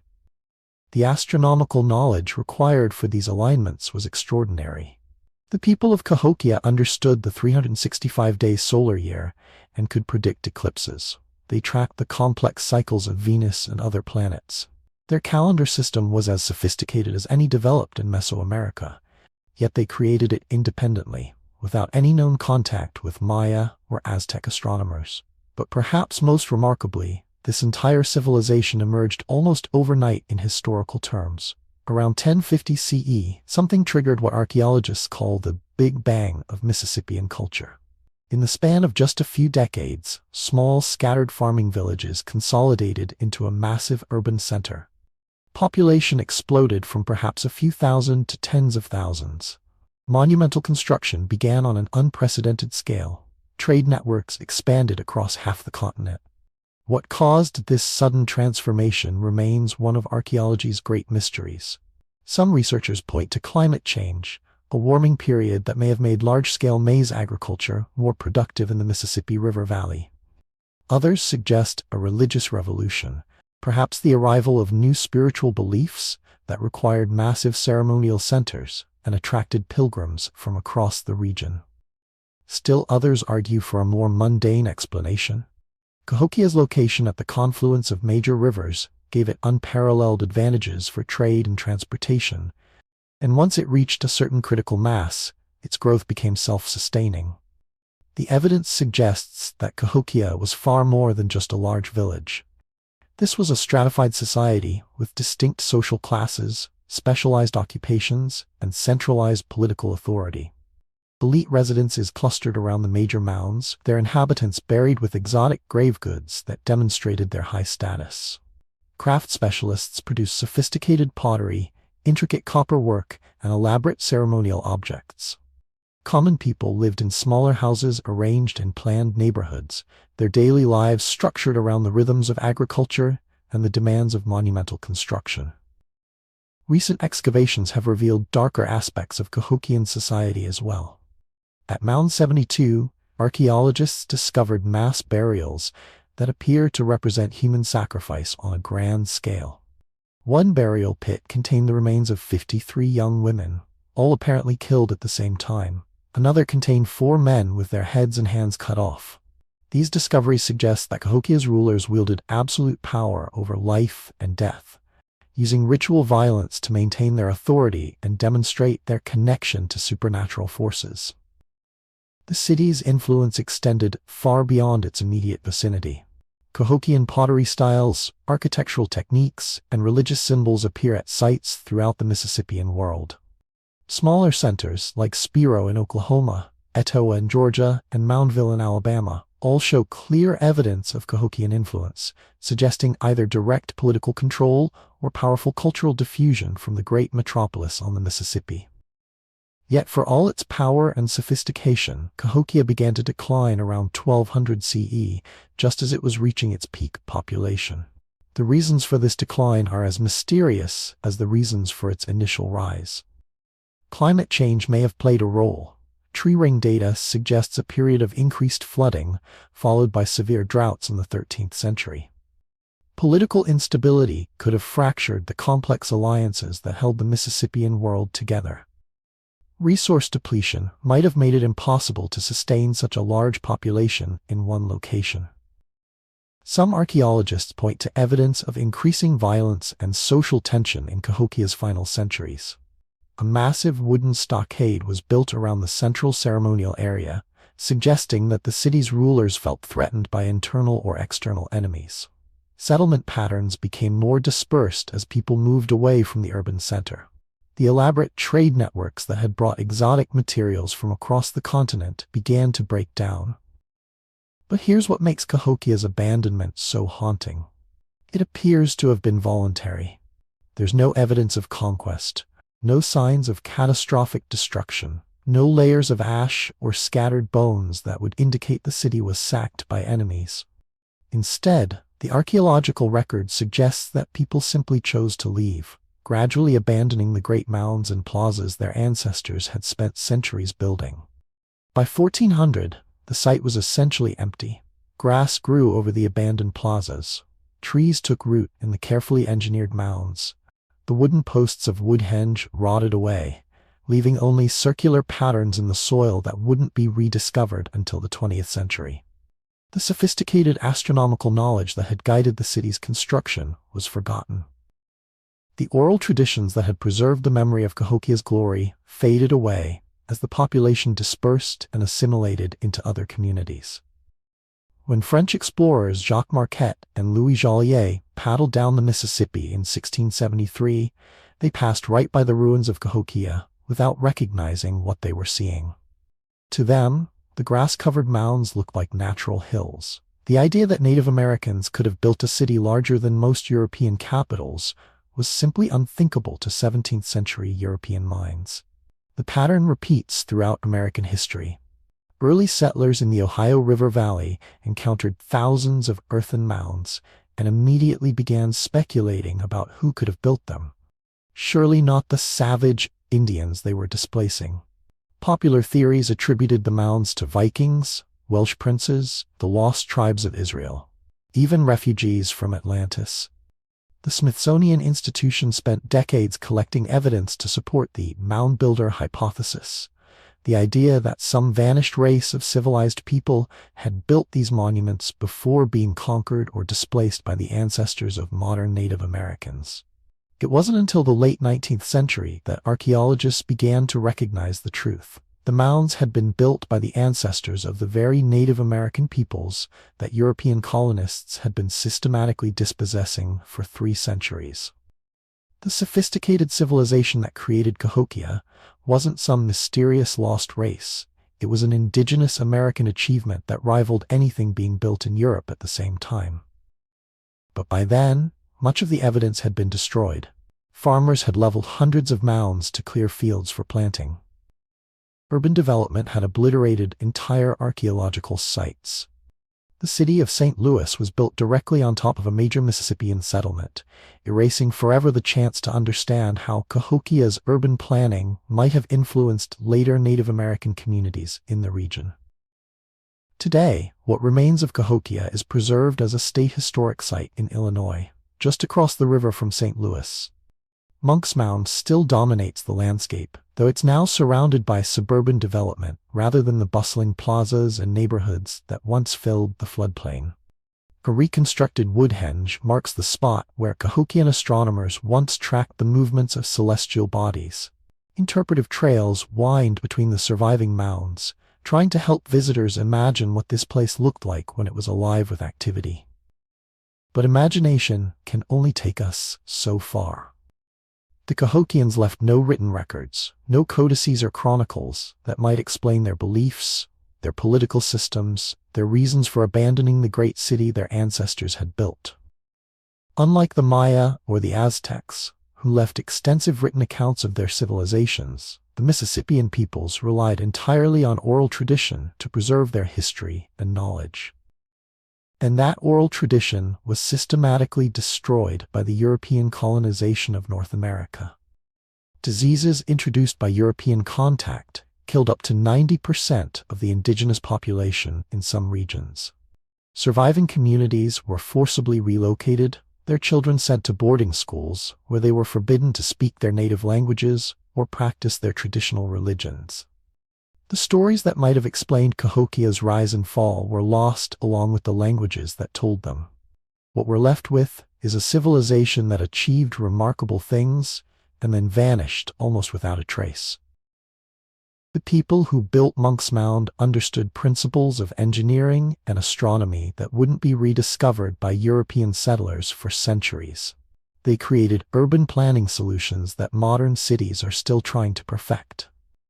They developed sustainable agricultural techniques that supported large populations without degrading the environment. But they also created a society so rigidly hierarchical that it required human sacrifice to maintain social order. They concentrated so much power and population in one location that the entire system became vulnerable to disruption. They may have exhausted the natural resources that had originally made their homeland so attractive, forcing them to choose between environmental collapse and voluntary dispersal. In the end, they chose dispersal. Rather than fight to the death for their great city, they walked away and started over somewhere else. It was perhaps the most rational decision any civilization has ever made when faced with unsustainable conditions, but it was also a decision that erased their achievements from historical memory. Standing on top of Monk's Mound today, looking out over the Mississippi River Valley, where America's first metropolis once thrived, it's hard not to feel a profound sense of loss. Not just for the buildings and artifacts that time has claimed, but for the knowledge and wisdom that died with the last people who remembered what Cahokia had been. They left no explanation for their departure. No instructions for future generations, no monuments to their own memory, except the mounds themselves. Silent earthen witnesses to a civilization that chose to fade away rather than fight for survival. The farmers who leveled those mounds in the 19th century had no idea they were erasing the last physical traces of America's first city. They saw only obstacles to be removed, hills of dirt standing in the way of progress. They couldn't have known they were destroying evidence of human achievement that had taken centuries to create and would never be seen again. From America's heartland, where indigenous engineers once moved mountains of earth to touch the sky, our journey carries us across the Pacific to Southeast Asian waters, where other civilizations would discover their own lessons about the delicate balance between human ambition and the forces that shape our world. From earthen mounds to ocean waves, where civilizations built their power not on stone foundations, but on the shifting tides of commerce and monsoon winds. Picture this. For 7 centuries, every ship passing through Southeast Asian waters paid tribute to a ghost empire. Chinese merchants sailing south with silk and porcelain, Indian traders heading east with cotton and precious stones, Arab navigators carrying frankincense and gold.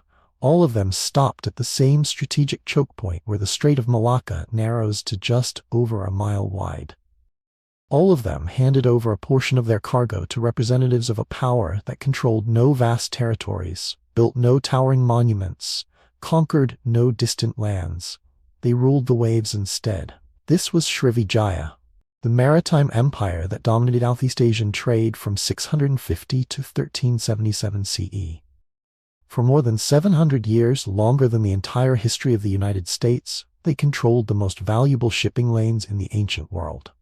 Every ounce of spice that reached European tables, every piece of Chinese silk that adorned Indian courts, every precious stone that decorated Middle Eastern palaces, it all passed through waters controlled by Srivijayan fleets. At its height around 1000 CE, Srivijaya's influence stretched from the Malay Peninsula to Java, from Sumatra to the southern Philippines. Their tributary network included dozens of port cities and island kingdoms. Chinese records describe Srivijayan envoys arriving at the imperial court with tributes of gold, aromatic woods, and exotic animals.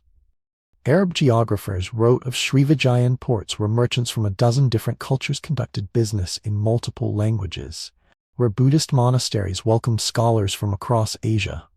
The Chinese monk I Ching studied at Srivijayan universities in 671 CE, describing a center of Buddhist learning that rivaled the great monasteries of India and China. He wrote of libraries containing thousands of Sanskrit texts, of scholarly debates that attracted intellectuals from across the known world, of a cosmopolitan culture that seamlessly blended influences from India, China, and the indigenous peoples of Southeast Asia. And then it all vanished. Not gradually, not through slow decline, but so completely that by the 16th century, European explorers sailing through the Strait of Malacca had no idea that one of history's most powerful maritime empires had ever existed. The ports were still there, the trade routes still functioned, but the name Srivijaya had been forgotten. The empire that had controlled Asian commerce for 7 centuries had disappeared so thoroughly that historians spent decades debating whether it had ever existed at all. Here's what makes Srivijaya's disappearance so haunting. Most great empires leave behind monuments, inscriptions, architectural remains that testify to their former glory.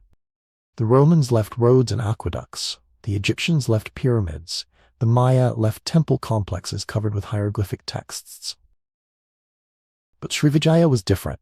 Their power was based entirely on mobility, on controlling sea lanes rather than building permanent structures. They were a thalassocracy, a civilization that ruled through naval supremacy rather than territorial conquest. The evidence suggests something far stranger than simple military defeat or economic decline. Srivijaya didn't just lose power, it lost its very identity. The people didn't disappear, the cities didn't empty, the trade routes didn't close. But somehow, the memory of being Srivijayan simply faded away. Local rulers stopped claiming descent from Srivijayan kings. Port cities stopped acknowledging Srivijayan authority. The entire imperial structure dissolved like salt in seawater, leaving no trace of what had once been the most powerful force in Southeast Asian politics. The mystery deepened when European scholars began studying Chinese historical records in the 19th century. Text after text mentioned this powerful maritime kingdom called Shili Fo Shi in Chinese transliteration, clearly a reference to Srivijaya. The Chinese described Srivijayan embassies, military expeditions, trade agreements, diplomatic marriages. For centuries, Chinese emperors had treated Srivijayan rulers as equals, exchanging gifts and formal recognition on a scale reserved for only the most important foreign powers. But where was this empire? Chinese records placed it somewhere in the southern seas, but that could mean anywhere from modern-day Thailand to Indonesia. Local inscriptions in Sanskrit and Old Malay mention various kingdoms and rulers, but none clearly identified themselves as Srivijayan. It was as if an entire civilization had been erased from its own historical memory. The breakthrough came in the 1920s when French scholar Georges Coedes made a connection that had eluded researchers for decades. He realized that Palembang, a city on the island of Sumatra, matched the geographical descriptions in Chinese texts. More importantly, he found Sanskrit inscriptions around Palembang that used titles and terminology consistent with Chinese descriptions of Srivijayan rulers. Archaeological excavations at Palembang in the following decades confirmed what the textual evidence suggested. The city had been a major port and administrative center from the 7th to the 13th centuries. Archaeologists found evidence of extensive dock facilities, warehouse complexes, and residential areas that could have supported a population of 50,000 to 100,000 people at its peak. They discovered artifacts from across Asia: Chinese ceramics, Indian textiles, Middle Eastern glassware, local metalwork, all testament to Palembang's role as a central hub in the ancient global economy. But here's the fascinating part.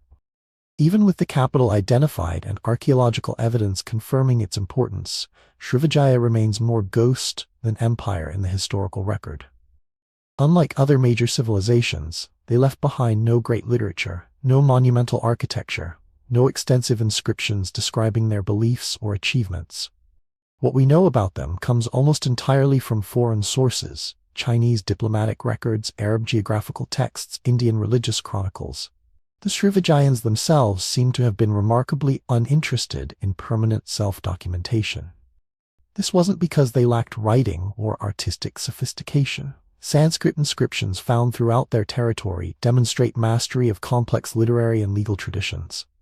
But these inscriptions are typically brief, functional texts: royal edicts, religious dedications, commercial agreements. Nothing approaching the extensive historical chronicles produced by contemporary civilizations in China, India, or the Middle East. This absence of self-documentation reflects something fundamental about Srivijayan culture and power structure. They were merchants and sailors first, empire builders second. Their wealth came from controlling trade routes, not from extracting tribute from agricultural populations. Their authority derived from naval supremacy, not from occupying territory.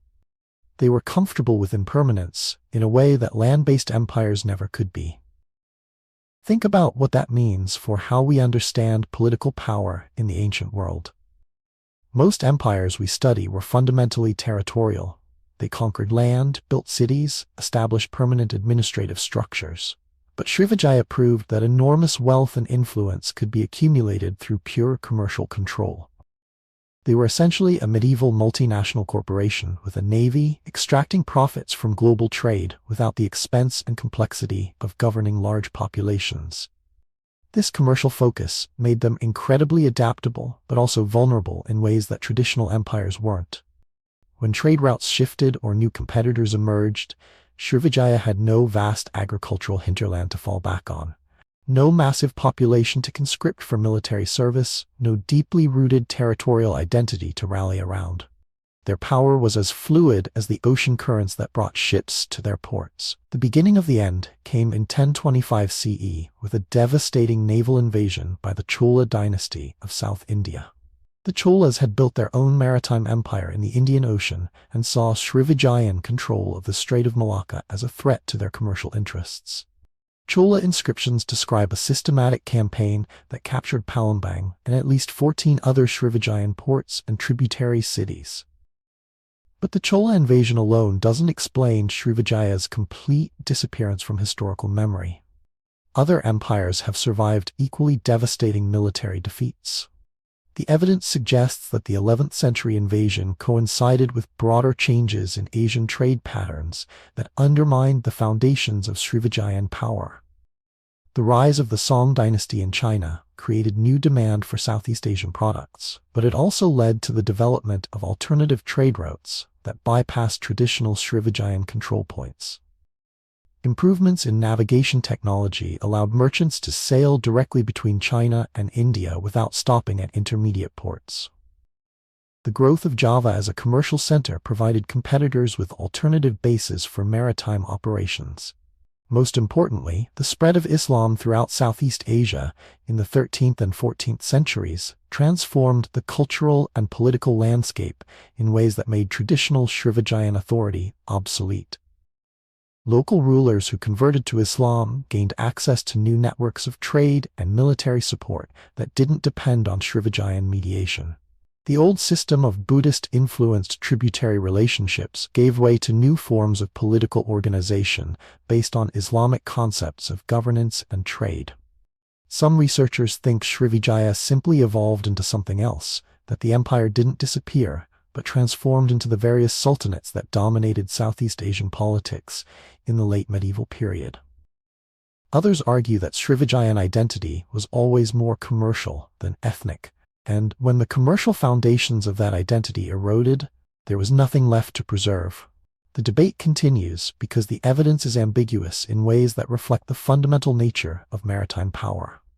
Land-based empires leave behind cities, roads, monuments, clear archaeological signatures of their former existence.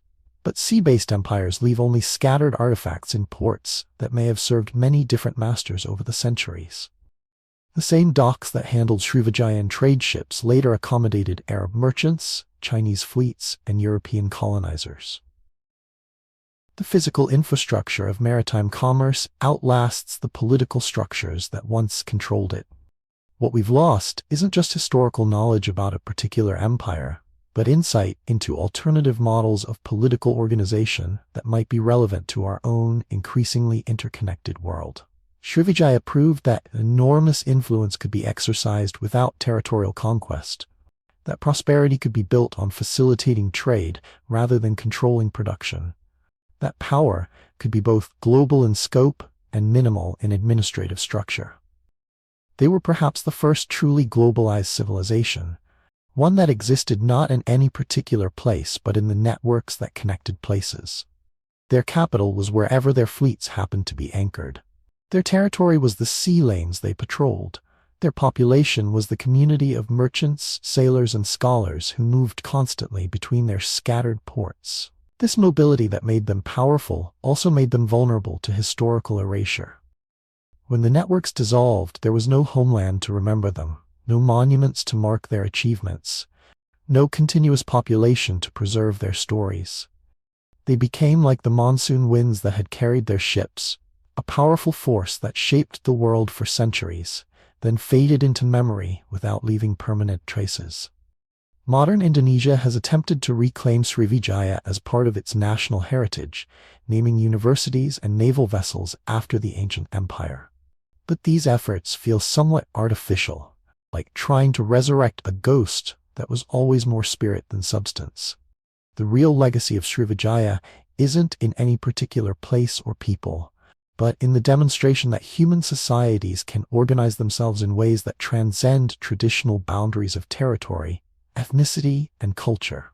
Standing on the banks of the Musi River in modern Palembang, looking out over waters that once hosted fleets from across the known world, it's hard to imagine the cosmopolitan energy that must have characterized this place at its height. The archaeological remains are modest: foundation stones, pottery fragments, corroded metal objects, nothing that obviously proclaims the former existence of one of history's most successful commercial empires. But perhaps that's fitting. Srivijaya was always more about movement than monuments, more about connections than conquests. They built their empire on the understanding that in a world connected by trade, the most valuable real estate wasn't land, but the routes between lands. They proved that power could be exercised through influence rather than force, that wealth could be accumulated through facilitation rather than extraction. The sea that made them powerful swallowed their history, leaving only whispers in foreign chronicles and fragments of pottery in museum displays. But their example endures as proof that human societies have always been more creative, more adaptable, more willing to experiment with new forms of organization than our land-bound perspective usually allows us to see. All these patterns point to something larger. 8 civilizations. 8 variations on a theme that echoes through time. The Minoans with their peaceful palaces and undeciphered scripts. The builders of Cahokia, who moved mountains of earth and then walked away. The maritime empire of Srivijaya that ruled the seas without leaving monuments on land. Each believed they had found the secret to permanence. Each discovered that permanence is an illusion.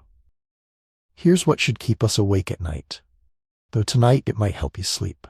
Every single one of these vanished civilizations had citizens who went to bed assuming their world would still exist in the morning. Minoan children fell asleep in Knossos, thinking the bull dancers would perform again tomorrow. Cahokian families planned next year's harvest, while Monk's Mound cast its shadow over their homes. Srivijayan merchants calculated profits from trade routes they expected to sail for decades. They all thought they were too sophisticated to disappear, too connected to fail, too advanced to simply fade away.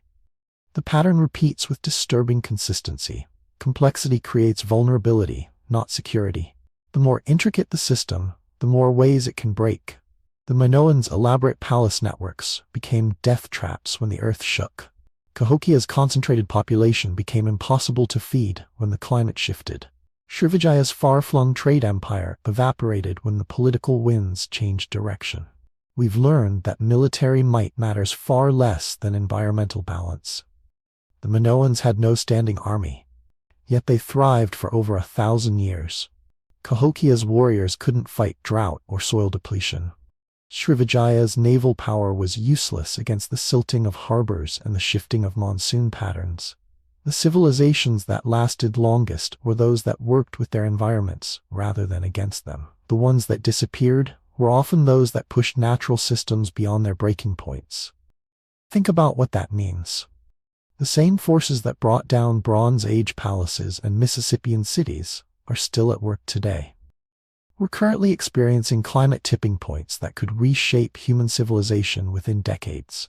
Arctic ice is melting at rates that would have seemed impossible just 20 years ago. Ocean currents that have remained stable for millennia are beginning to shift. The Amazon rainforest is approaching a point where it might transform from carbon sink to carbon source. But here's what's really haunting about these lost civilizations. It's not just their buildings or their political systems that vanished, it's their memory. The Minoans left us linear A tablets we can't read. The Cahokians left no written records at all. The Srivijayans exist mainly in foreign chronicles that may have misunderstood them completely. Memory is more fragile than stone, more vulnerable than gold. The digital age has made this problem worse, not better. Modern data storage degrades faster than ancient pottery. Magnetic tapes lose their information within 30 years. Hard drives fail within decades. The websites and databases we're creating today have a shorter lifespan than papyrus scrolls that survived for millennia in Egyptian tombs. We're creating what researchers call a digital dark age, where future archaeologists might know more about Roman daily life than about our own early 21st century. Our tweets and photos and videos are stored in formats that will be unreadable within a generation. Our cloud servers require constant maintenance and regular migration to new systems. When those systems fail, the information doesn't just become inaccessible. It disappears entirely. But you are part of a different story. You're listening to this because you understand that memory requires active preservation. That knowledge is not automatic, that the thread connecting us to our past is maintained by people who care enough to keep pulling it forward into the future. Consider this your invitation to become a keeper of memory, not just of these lost civilizations, but of the world you're living in right now. The stories your grandparents told, the traditions your community maintains, the skills and knowledge that exist in human minds but not in any permanent record. You are simultaneously archaeology's future and its present creators. Future researchers will study the artifacts you're creating, the buildings you're living in, the digital traces you're leaving behind. They'll try to understand what you valued, what you feared, what you hoped for. They'll wonder about your daily routines, your relationships, your reasons for the choices you made. What story will your life tell them about early 21st century civilization? What would you want them to understand about this moment in human history? The civilizations we've explored tonight weren't failures. They were experiments in human organization that taught us valuable lessons about resilience, adaptation, and the delicate balance between ambition and sustainability. They showed us that societies can choose to transform rather than collapse, that power can be exercised through influence rather than force, that prosperity doesn't require domination. Their disappearance reminds us that nothing lasts forever, but also that nothing is ever truly lost. The Minoans' respect for nature influenced Greek culture. Cahokia's agricultural innovations spread throughout North America. Srivijaya's trade networks laid the foundation for modern Southeast Asian commerce. You carry forward their legacy simply by being curious about them, by wondering what they knew that we've forgotten, by recognizing that human civilization is an ongoing experiment, not a finished project. Sleep well, knowing you're part of this eternal story. Whether you're in Europe where Minoan ships once carried their mysterious cargoes, in the Americas where indigenous engineers once moved mountains of earth, or in Asia where maritime empires once ruled without borders. The same stars that watched over their rise and fall are watching over you tonight. Let these mysteries follow you into your dreams. Sweet dreams.